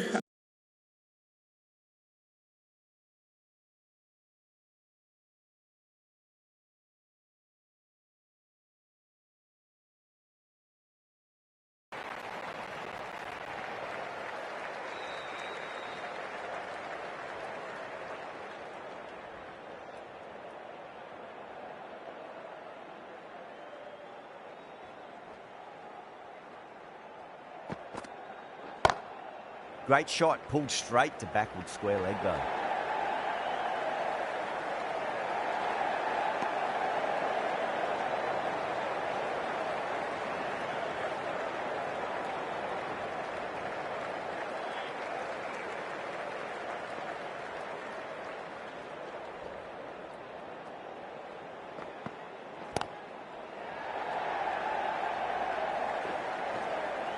Good fielding out in the boundary.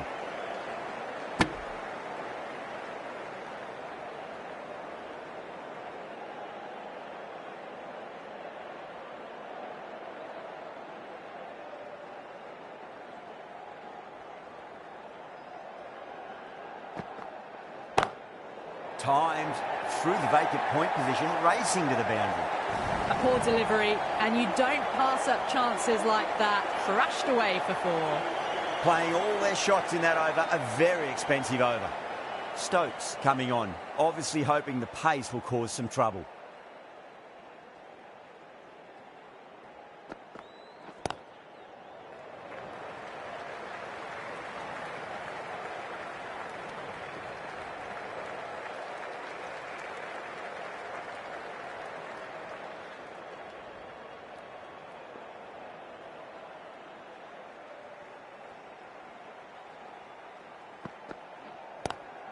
Square cut, finds point, no run.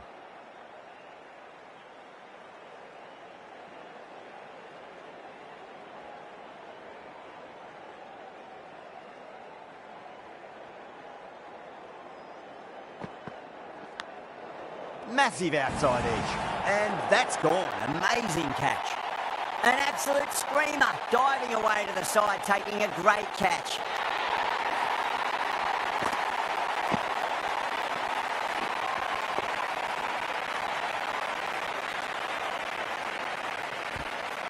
Really getting to the tail enders now. 6 wicket gone. There's not a lot left in this lineup. The field will come up now, you'd think. Pressure should be on as the new batter strides to the middle. They'll be looking for another quick wicket.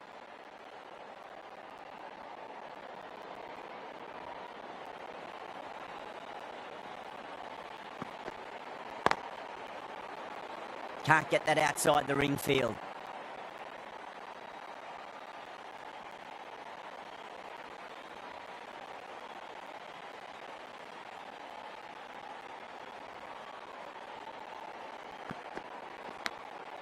thick edge. He's got to follow up that last delivery. Found the edge, but no reward, but putting pressure on the batter.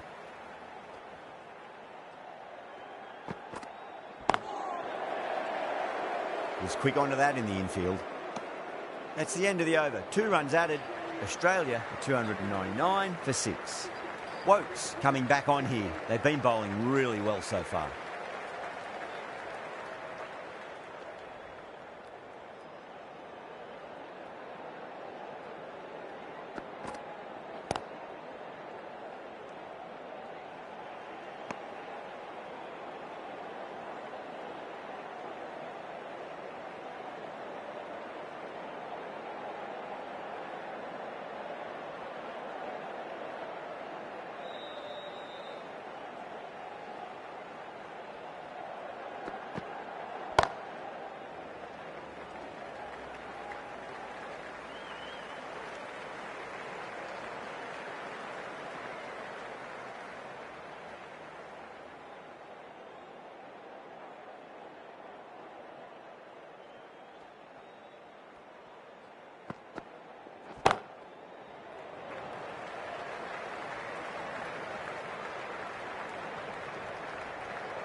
Magical shot into the vacant fine leg position, and I do not think anyone's going to stop that.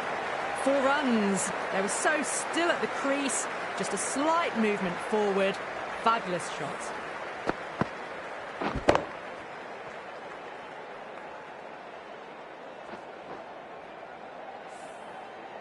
I'd like to see them just aim for the top of off now. As a bowler, you've got to make them play on your terms. Nice shot, just a flick off the pads. That was a boundary the moment the ball left the bat. Can't time that any better. Perfection.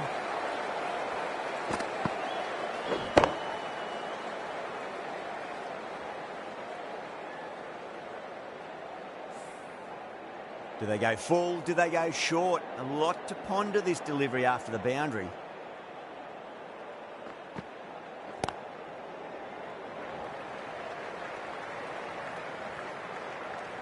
Smashed all over the park. I wonder if the captain will stick with them.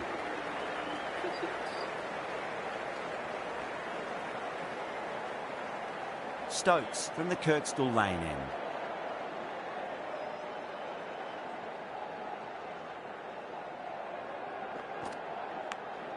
Nicked it.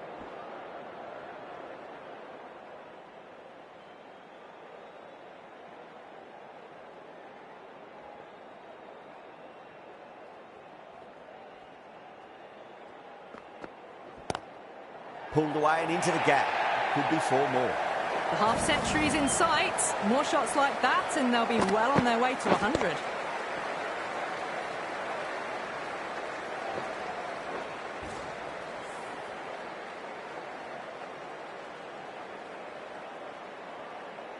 Green has gotten the big shot away this over. Now they can focus on playing the next ball on its merits.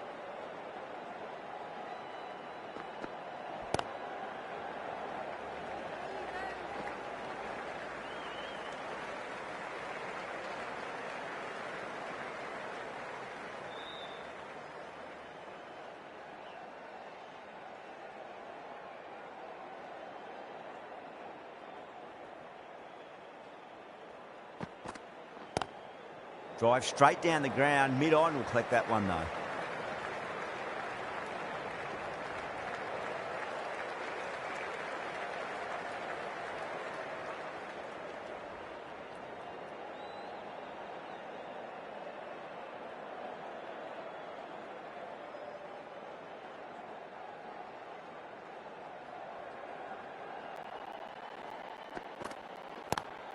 Power and precision in that shot. A lovely shot off the bat, but the shorter ball having no joy and getting dispatched for 4 runs.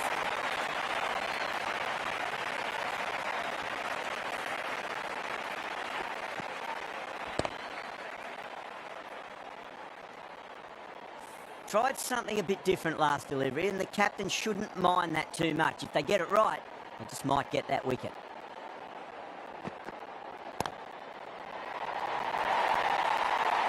Runs added there.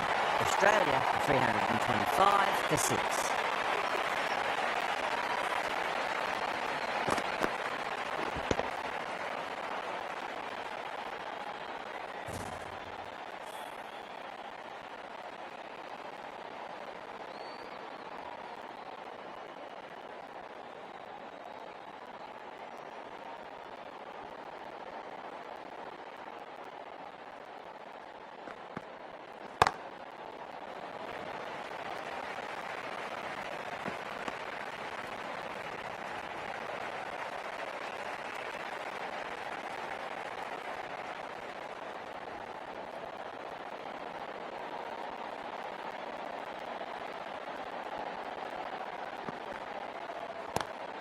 Oh, he's played that well. Backward a point through gully, and that's for a more. A lovely shot off the back foot. The shorter ball having no joy in getting dispatched for 4 runs. A very professional innings this. Passes 50. He'll certainly be looking to push on.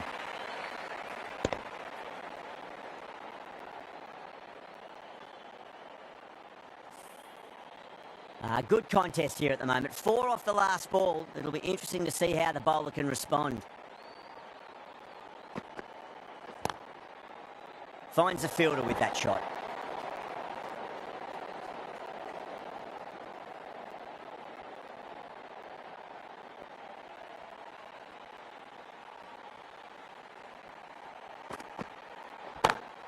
Timed that perfectly. That's brilliant. Caressed nicely through the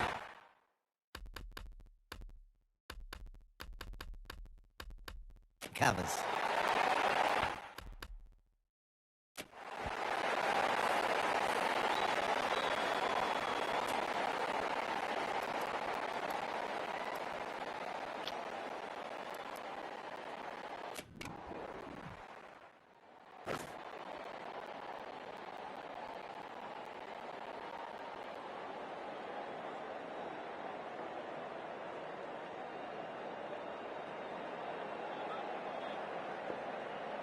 Here we go. Coming in for the first ball.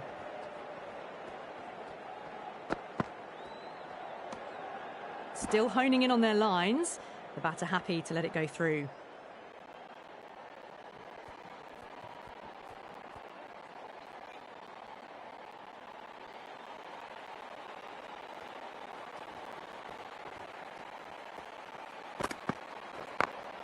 Couldn't get it through the field.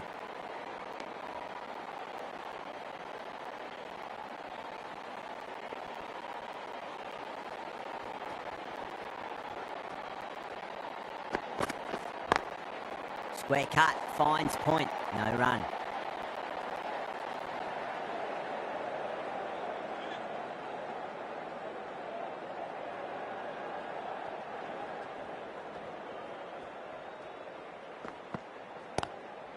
Straight drive, mid-off will cut that one off.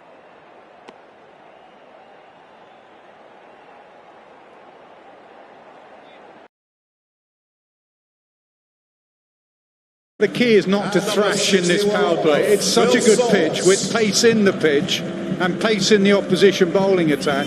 You don't have to be swinging from the hip.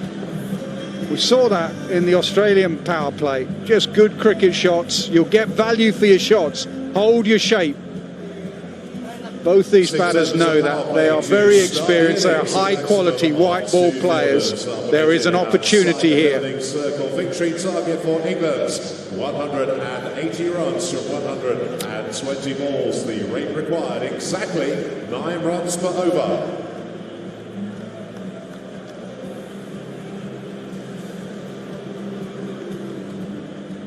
Phil Salt taking strike to bowl the first over for Australia from the hotel end, number 15, Xavier Bartlett.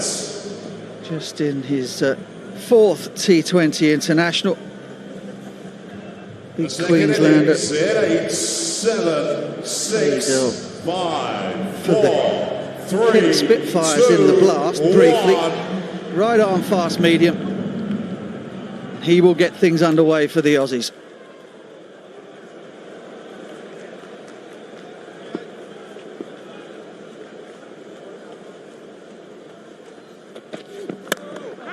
No ball first up. That is not the start you want. No, Mitch. Not this time. Well, there were about 3 or 4 Aussies that didn't hear the call of no ball. Mark Butcher heard it straight away. And Mitch Marsh was running in. He would have given him the big speech. We need a wicket early. He thought he had a wicket early. The next ball will be a free hit.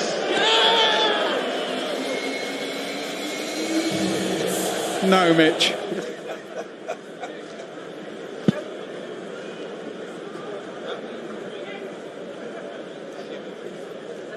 Well, the batters crossed in the midst of the celebrations. Will Jacks will be on strike for his first ball of the evening. Best of 40 against Pakistan in Karachi back in 2022. 7-match series that England won 4-3. I'm running to get on strike, by the way, for that no ball. I'm pushing you out of the crease. Free hit. And that one goes straight up in the air as well. Travis Head made no attempt to catch it. Yes, Eddie. And England get back for 2. Ball striking not quite been of the same quality as Australia's. It's the very first ball, just gets a heel. Something has to be behind the line for it to be legal, which is a law of the game I don't necessarily agree with. Well, even in those 2 deliveries, the second one obviously a free hit, so you have licence, but don't thrash. You don't need to thrash on this pitch. Hold your shape.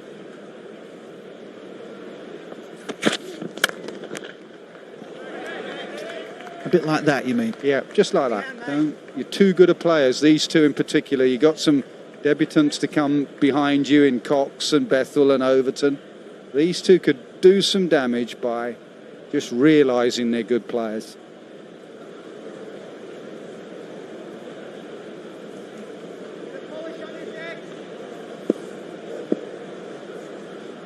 Inconspicuous, that hairdo, isn't it? Yeah. Seemed like a lovely young man. First time I'd spoken to him this morning, Jacob Bethel. That hint of Barbadian accent still, having been born there. He won me £1. I was upstairs in the commentary box and I said, I'll bet £1 that he mentions the hairdo. And you did, last question. It's just jealousy, that's all. As opposed to us 2. Keeping the sunroof warm.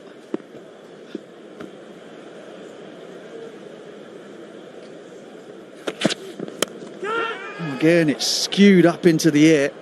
Shouts of catch it. Australia have gone orthodox, really, in terms of field placings. England had a really funky sort of setup right from the off. Both Archer and Topley with no backward point. A slip and a sort of fly slip. Australia have gone a little bit more on the side of the orthodox.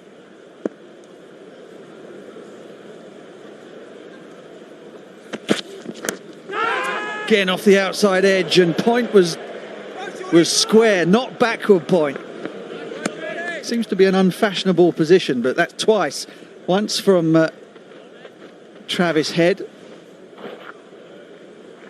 This time from Will Jacks, that the ball had just lobbed into a position where traditionally you'd have had someone standing.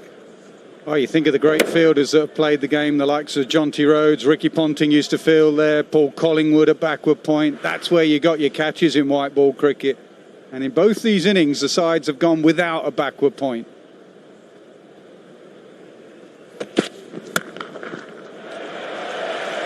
Not out of the middle, but it doesn't need to be. It finds the gap through mid-wicket, and England have their first boundary. An over of fits and starts, but it yields 11. Yeah, Australia have to learn from England. They can't be short on here.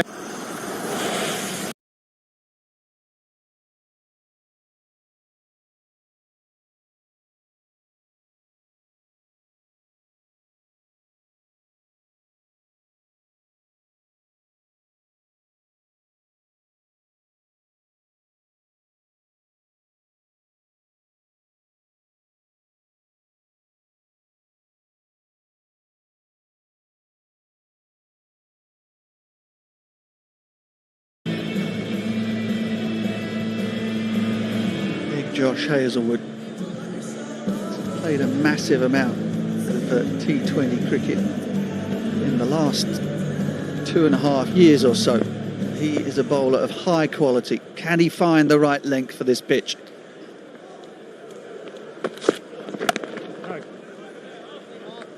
He usually does. He usually almost just bowls a test match length splice of the bat.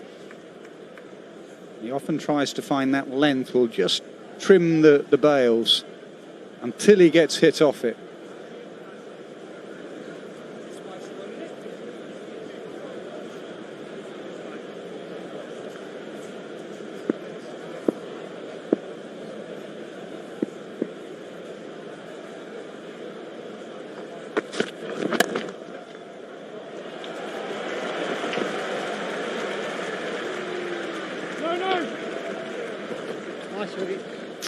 Short with a long run around in front of square on the leg side, and then pick up a couple. That one just nip back a little bit at Will Jacks. I think if you've looked at the way Will Jacks plays, he does look to stay slightly leg side of the ball and free his arms up over mid-off, extra cover, and then we'll play the pick-up if you get too straight.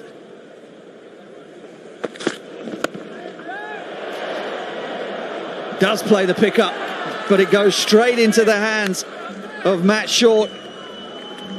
You remember Short himself depositing the ball a long way over that deep backward square leg boundary, but Jacks couldn't do the same.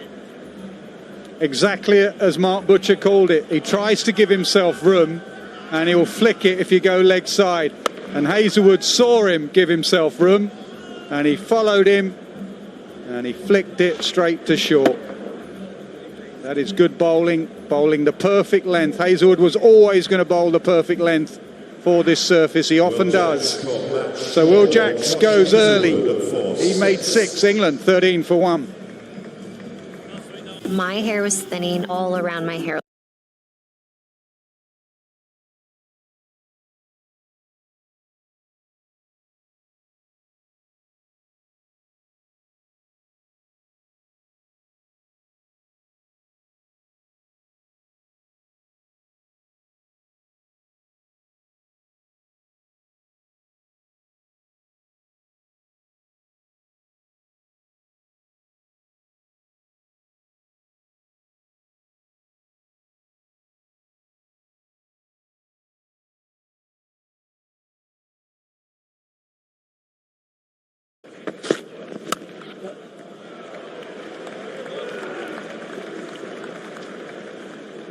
And he gets away first ball.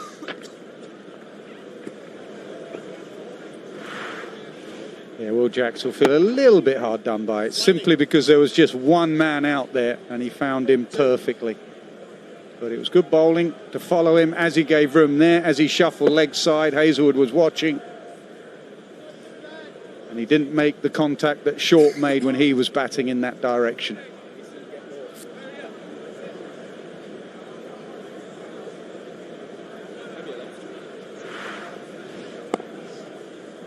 Just 3 fielders on the leg side for Salt. Oh, excellent line. Test match line, as Nasser Hussain said, from Hazlewood. Yeah, and test match length as well. It has changed slightly. In the old days, you can't bowl length. Length, you get hit off length. Hazlewood in the last 3 or 4 years has made a white ball and T20 career from doing just that. Because he's highly skilled, because he moves the ball, and because he's quick enough. He's not just a dobber bowling length.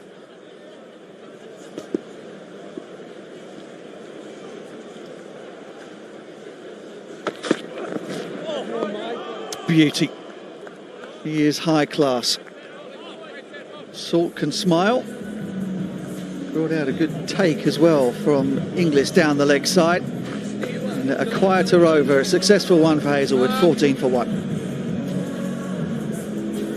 doubt there was a masterclass in how to bowl in the past. With Chime, I can get paid when I want. Why do we accept waiting 2 weeks for payday? I work hard every day, but I don't get paid every day. Because of Chime, I don't have to wait to get paid anymore. With my pay, I can get up to $500 of my pay on my schedule. There's no interest, no credit checks, no mandatory fees. I love being in control of my money, and for the first time, I can control my payday. And you can too.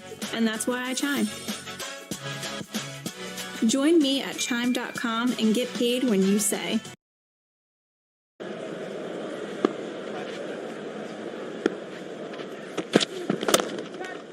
Oh, put down.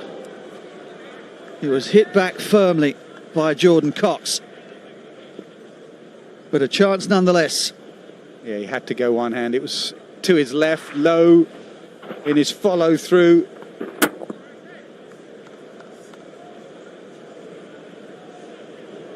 Can't quite grasp it.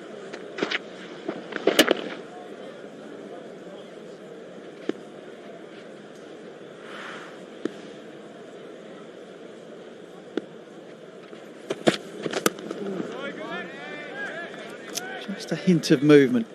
Already evident that Australia are looking for a fuller length than England's new ball bowlers managed. And for that reason, Jordan Cox is just hanging back.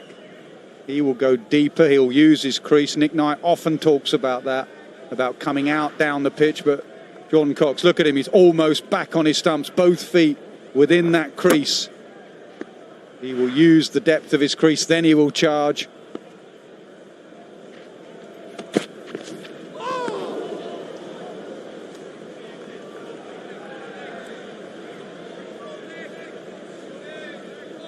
Always that debate of when you suddenly then become predictable. As a bowler, a captain maybe standing at mid-off, you sense they're lining you up. At the moment, length is the way to go. You have to give your bowler license that he has a gut feel that the batter's now going to change, maybe charging or whatever. But generally the rule is get hit off your length and then change.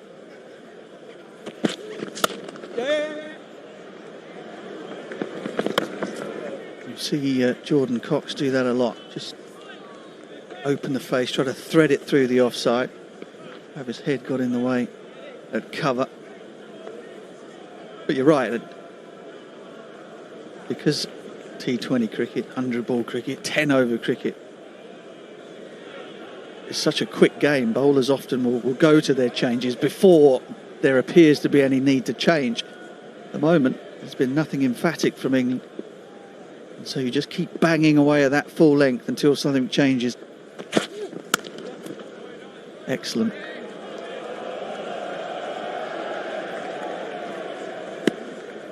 And that's where how you change a side looking forward. You see England going with a lot of changes, whereas Australia have mixed youth and experience, and it cannot do Bartlett any harm having Hazlewood at the other end. Hazlewood has just shown him how to bowl on here, unless he's a completely different type of bowler, which he doesn't strike me.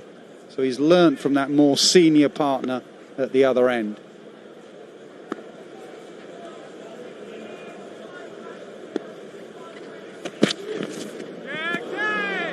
Swing and a miss to end the third. 16 for 1.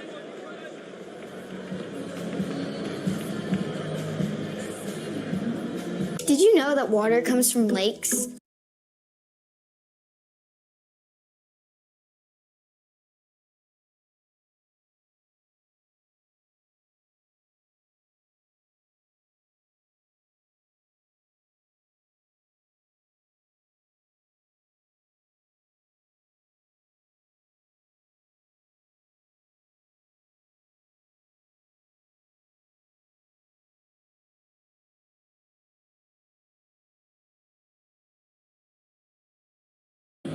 Play him in as orthodox fashion as possible. Straight bat strokes rather than slogs.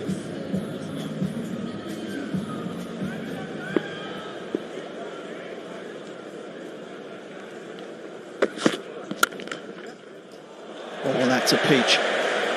Absolute beauty from Salt. Yeah, he has an open bat face that enables him to access the offside. The way he holds the bat but it is an open bat face, and as it comes through, it means that as long as he finds the gap, the offside will always be vital to him. Now he's made a 50% improvement in his offside game. Looking back to England's tour of the West Indies in December of last year. And contrasting that with how he was when he started, when he was at Sussex. Really talented ball striker, but was almost entirely through the leg side. He's become a much more rounded player. Only the third Welsh-born cricketer to captain England. Phil Salt. Some accolade from our friends across the Severn Bridge.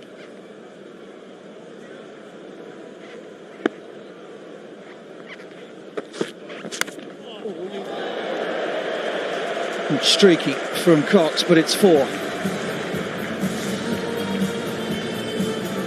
First boundary in international T20 cricket for Jordan Cox. He'll take it. Not easy against a world-class bowler. Inside edge, fine legs wide, and he'll take it.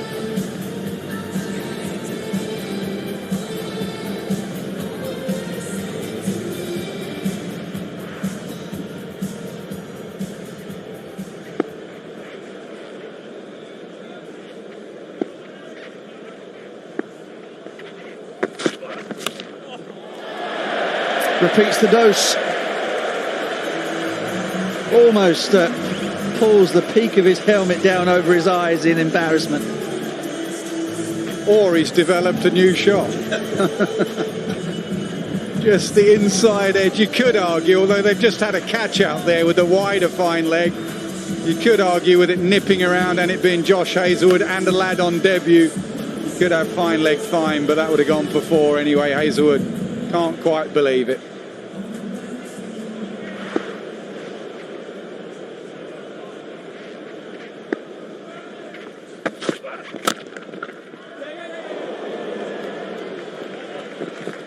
Just far less value for one out of the middle. Just a single. You'll know who the other two. You are desperate to get this Welsh captaincy stuff out, aren't you? You know, you've got to use this stuff. Do you? Well, Tony Lewis. Yes. There's one. You knew that anyway, yes. Didn't you? Cyril Waters, captained one test in 1934. Born in Bedlinog. Fascinating, Mark.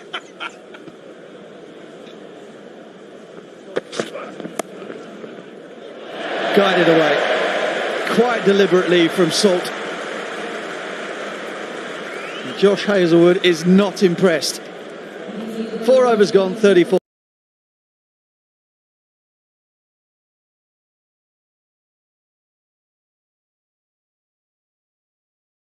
So you can build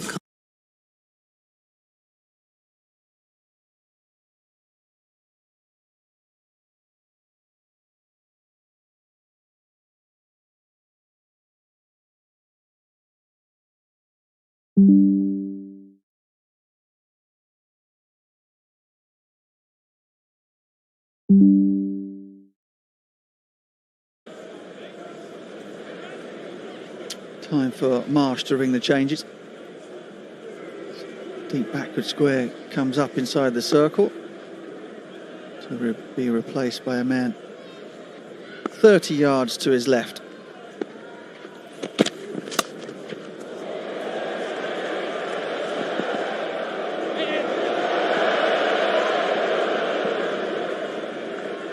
Cox is finding third man profitable. Matt Short has made a lot of friends down here on the boundary. The utility ball. Cheering his every move. At least I think it's cheering.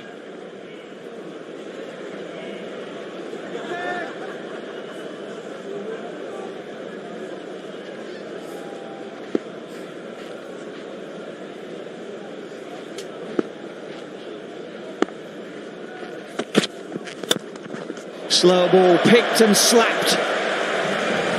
That's a bit more like it from Jordan Cox. That'll make him feel a whole lot more at home. And there was the debate we were having. Don't change anything or have a gut feel and change it. He changed it to a ball out the back of the hand. And Jordan Cox nailed that over extra cover. No inside edge about that boundary. Right off the middle.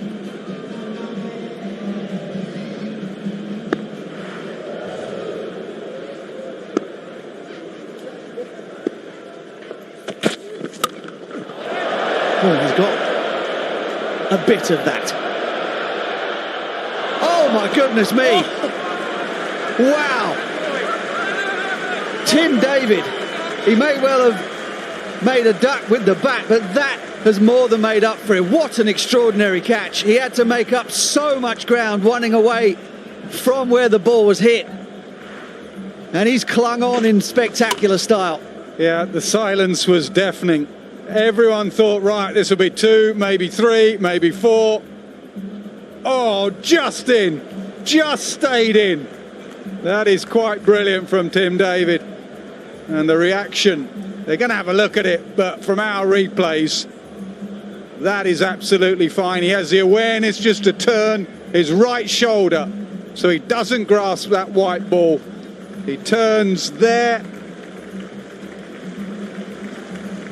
He hugs it in, it stays in. That is some grab. Utterly brilliant from Tim David.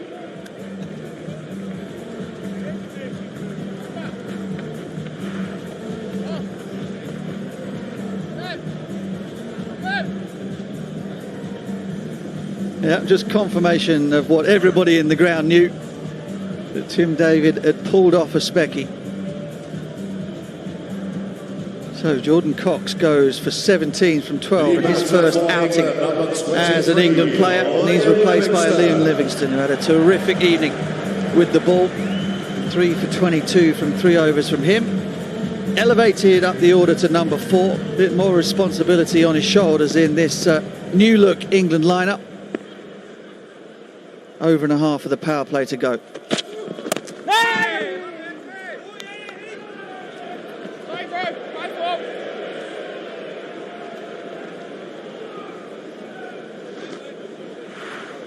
Yeah, they are the hardest, running back behind you, over your shoulder. He had a lot of height on it, Jordan Cox. He didn't have the distance. White ball out of dark sky, slightly easier.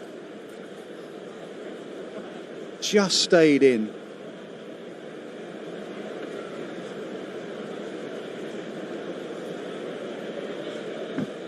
Got to say, it deserved a bigger reaction from the crowd.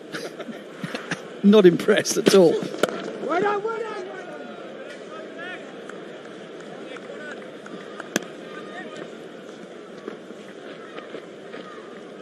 Well, England trucking along nicely, though not as emphatically as Australia were during the course of their batting power play. And Australia's bowlers have made them work for it.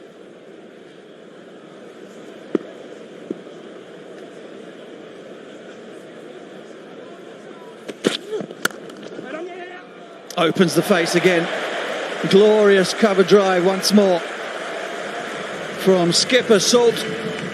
That is a fabulous way to finish the 5th over. 45 for 2.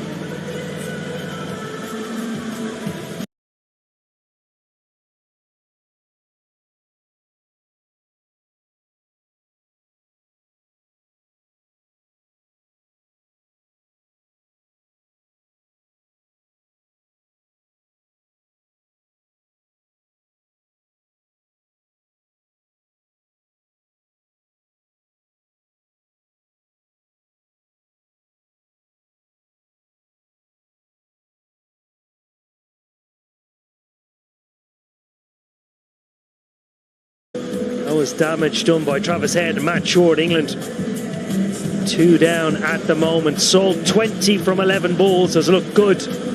Had a reprieve early on, caught for a no ball delivery. Livingstone just opened his account.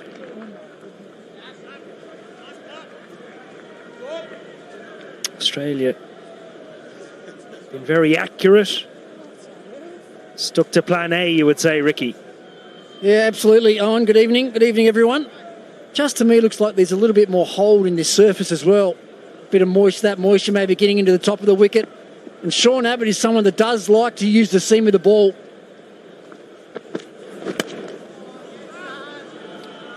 See there straight away, squaring Livingston up. One that just held in the surface. He'll change his pace up a lot. What he's made his name in Australian domestic cricket. Does have the ability to bowl with the brand new ball, but it's these middle overs and death overs that Sean Abbott has excelled.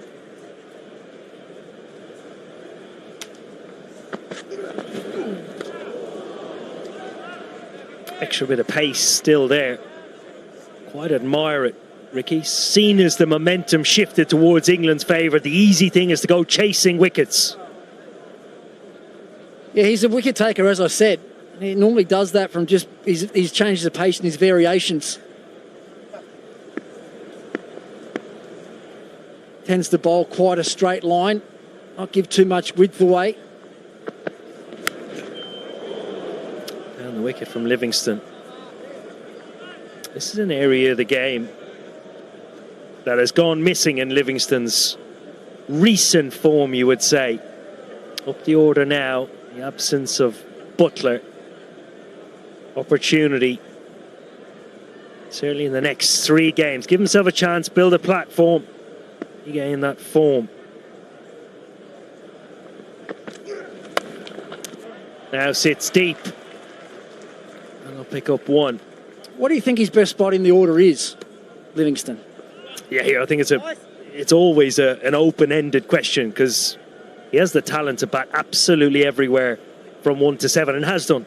So from Lancashire, Birmingham, Phoenix, when he's gone abroad and played in the IPL and various other tournaments. As an international T20 100 as well against Pakistan. That was batting at 5 or 6. Pulled away from Salt, there's a chance. Gone. Taken. Matt Short in the deep. Takes a good catch. And Phil Salt is gutted. Just not quite enough carry on, and he's a tall man, Matt Short as well. The deep backward square.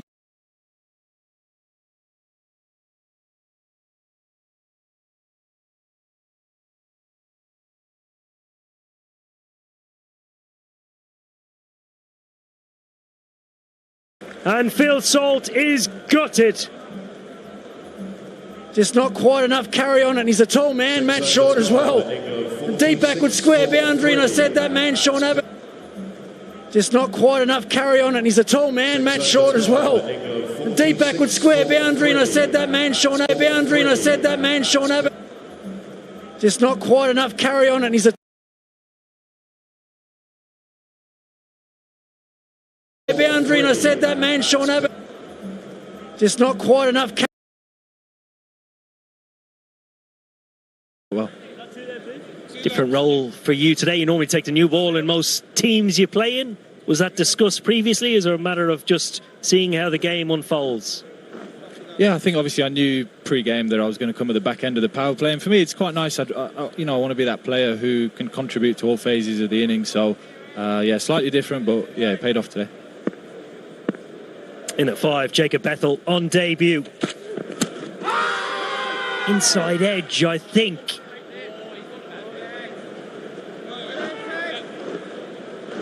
And you almost got a hat-trick as well. That must have just almost grazed the outside of that leg stump. As soon as he missed out, I actually thought he was going to get bowled. I don't know how it missed. I didn't.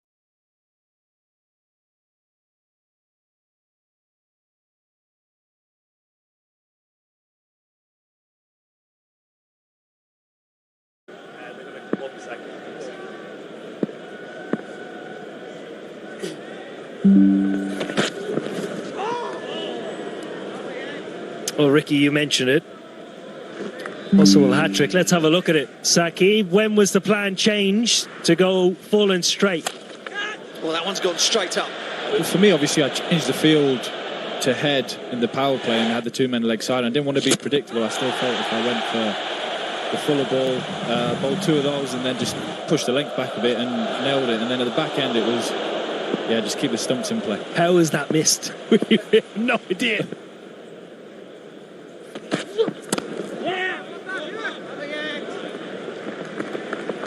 Jacob Ethel opens his account in international cricket. Saqib, it's been quite notable how Australia have gone about their business, just sort of hard length for as long as possible. Jofra came back into the attack, did the same, so did you, and then went full. What forced that change? You weren't necessarily hit off that good length either. For me, I just felt with Cameron Green at the end, who was then batting with the tail, was what's my best ball of actually getting him off strike. So I thought just straight Yorker, be aggressive, and yeah, I mean it was only the first ball, but it was the aim was to not concede a boundary and get him off strike. Well, we think Xavier Bartlett has done himself a mischief. Just holding him left side, Ricky. You noticed it first. Yeah, that looks like trouble to me. He called the captain over and he just wanted to try and get through his last two balls, but it looks like they had decided to take him straight from the field. Those side injuries and side strains for the fast bowlers can be long-term injuries as well. It's the young man finding his way in the international game. Yeah, and you'd say right call as well. Saqib, you know all about injuries, side injuries. You feel it almost immediately. Yeah, you know, I'm hoping he felt it that ball and not the ball previous and tried to bowl another. I've had a few of those from when I was younger, and the worst thing you can do is bowl that extra ball. So hopefully he's got himself off at the right time there and not done too much damage. Well, let's hope it's not too serious for Bartlett. Round of applause as he leaves the field. Cameron Green in to bowl the remaining two deliveries. Two's the call from Livingston. Only pick up one. It was a substitute fielder out there as well, Jake Fraser McGurk. Very quick across the ground, good throwing arm. Dirty night for Xavier Bartlett. Clean bowled first ball, got a wicket off his first ball, which was a no ball. Didn't want to mention it. I'll be staying away from backing anything in the near future, the poor fella.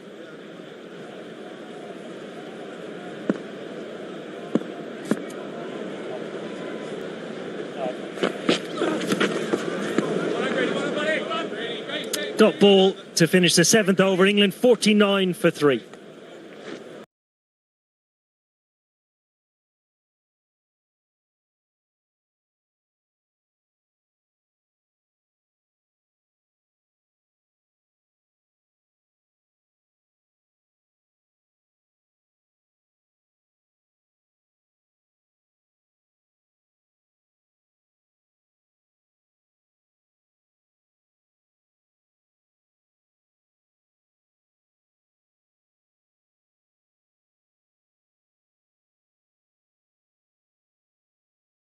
As is Livingston. Been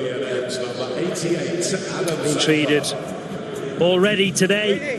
Number 1 ranked T20 bowler in the world in Adil Rashid. Also one of the best in the world, that is Kraft Adam Zampa. Huge part of this Australian side, Ricky. Yeah, I think the most important part of this side, to be honest, in all white ball cricket, he's got an exceptional one-day international record as well, and wicket taker in this format.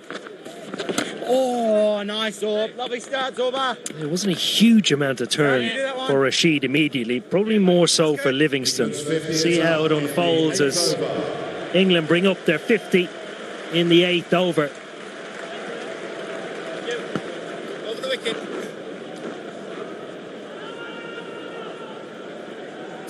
Been told in my ear that Australia brought up their 100th in the 8th over. Two sides running the race differently, trying to achieve the same things. Saqib, I want to ask you about Marcus Trescothick, interim coach in for this series and the ODIs and the tour to the West Indies, the impact he's had, and also looking forward to working with Brendan McCullum in the near future. Yeah, I think obviously Trez is brought his messaging. There's a bit of clarity among the group of exactly what's expected from us, and yeah, I imagine there'll be a bit of messages from Baz as well going forward, and that'll feed through Trez. But yeah, it's been a good energy in the group these last few days.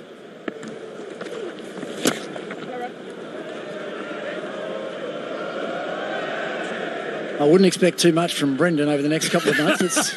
It doesn't start until January. Is it January 1? I'd imagine his messaging is making its way slowly through the environment. Spring racing carnival coming up back in Australia. He'll be back there in October, November. Big golf calendar.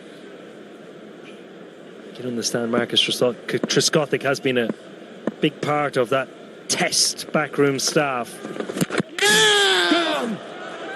Bold, Zampa. Bethel not picking up the length, going back to a fuller delivery.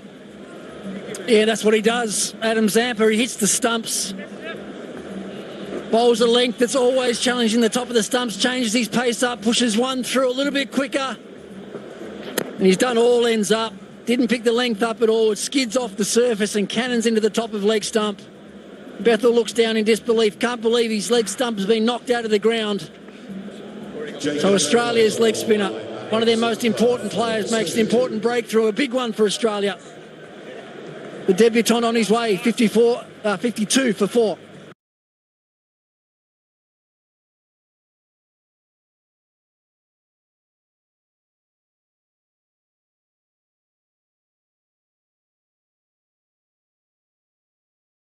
Really is high quality.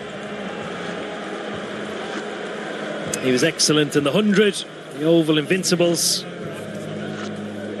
Teammates facing up against each other. Sam Curran, coin form this summer with bat and ball. England struggling at the moment, 52 for 4. Really do need to build something.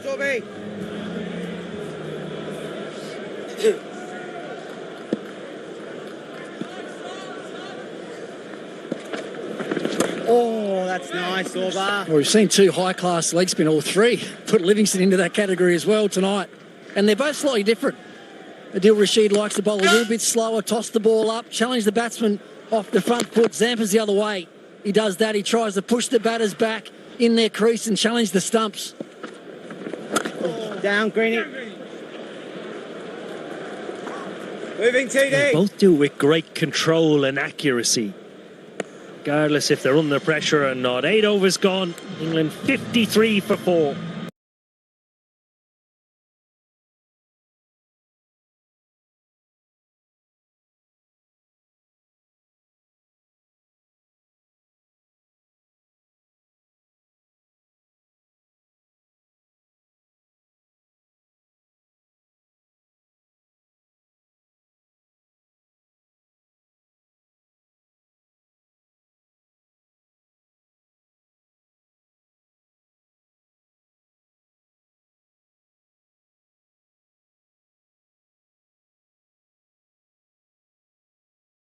Well, England won the toss, inserting Australia head and short. Pick of the batters, Australia posting 179, and England's spinners bringing them back into the game, and England up against it at the moment. Oh, Australia's premium all-rounders, Marcus Stoinis into the attack. He's had a good run of late as well. The big rig, the #1 ranked all-rounder in T20 cricket. I tell you what, you Australians keep it simple. The big rig. Well, it's even simpler if you've got to write it. You don't have to use too many letters, do you? You've got to write it down. The big rig. Nice. Big rig. Looks pretty good with his shirt off. Where have you seen that, Ricky? He knows it too, don't worry. He's pretty happy to get the shirt off around the change rooms.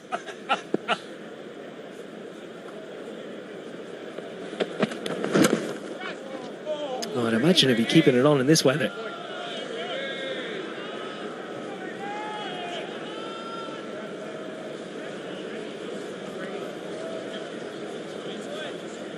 I think I'll be getting myself one of those jackets in the coming games.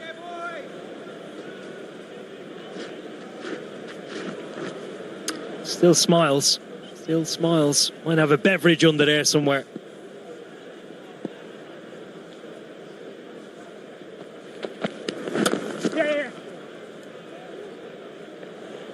Simple plan is working for Australia. Accuracy of a good hard length, staying as straight as possible, letting England make the mistake, trying to force the error.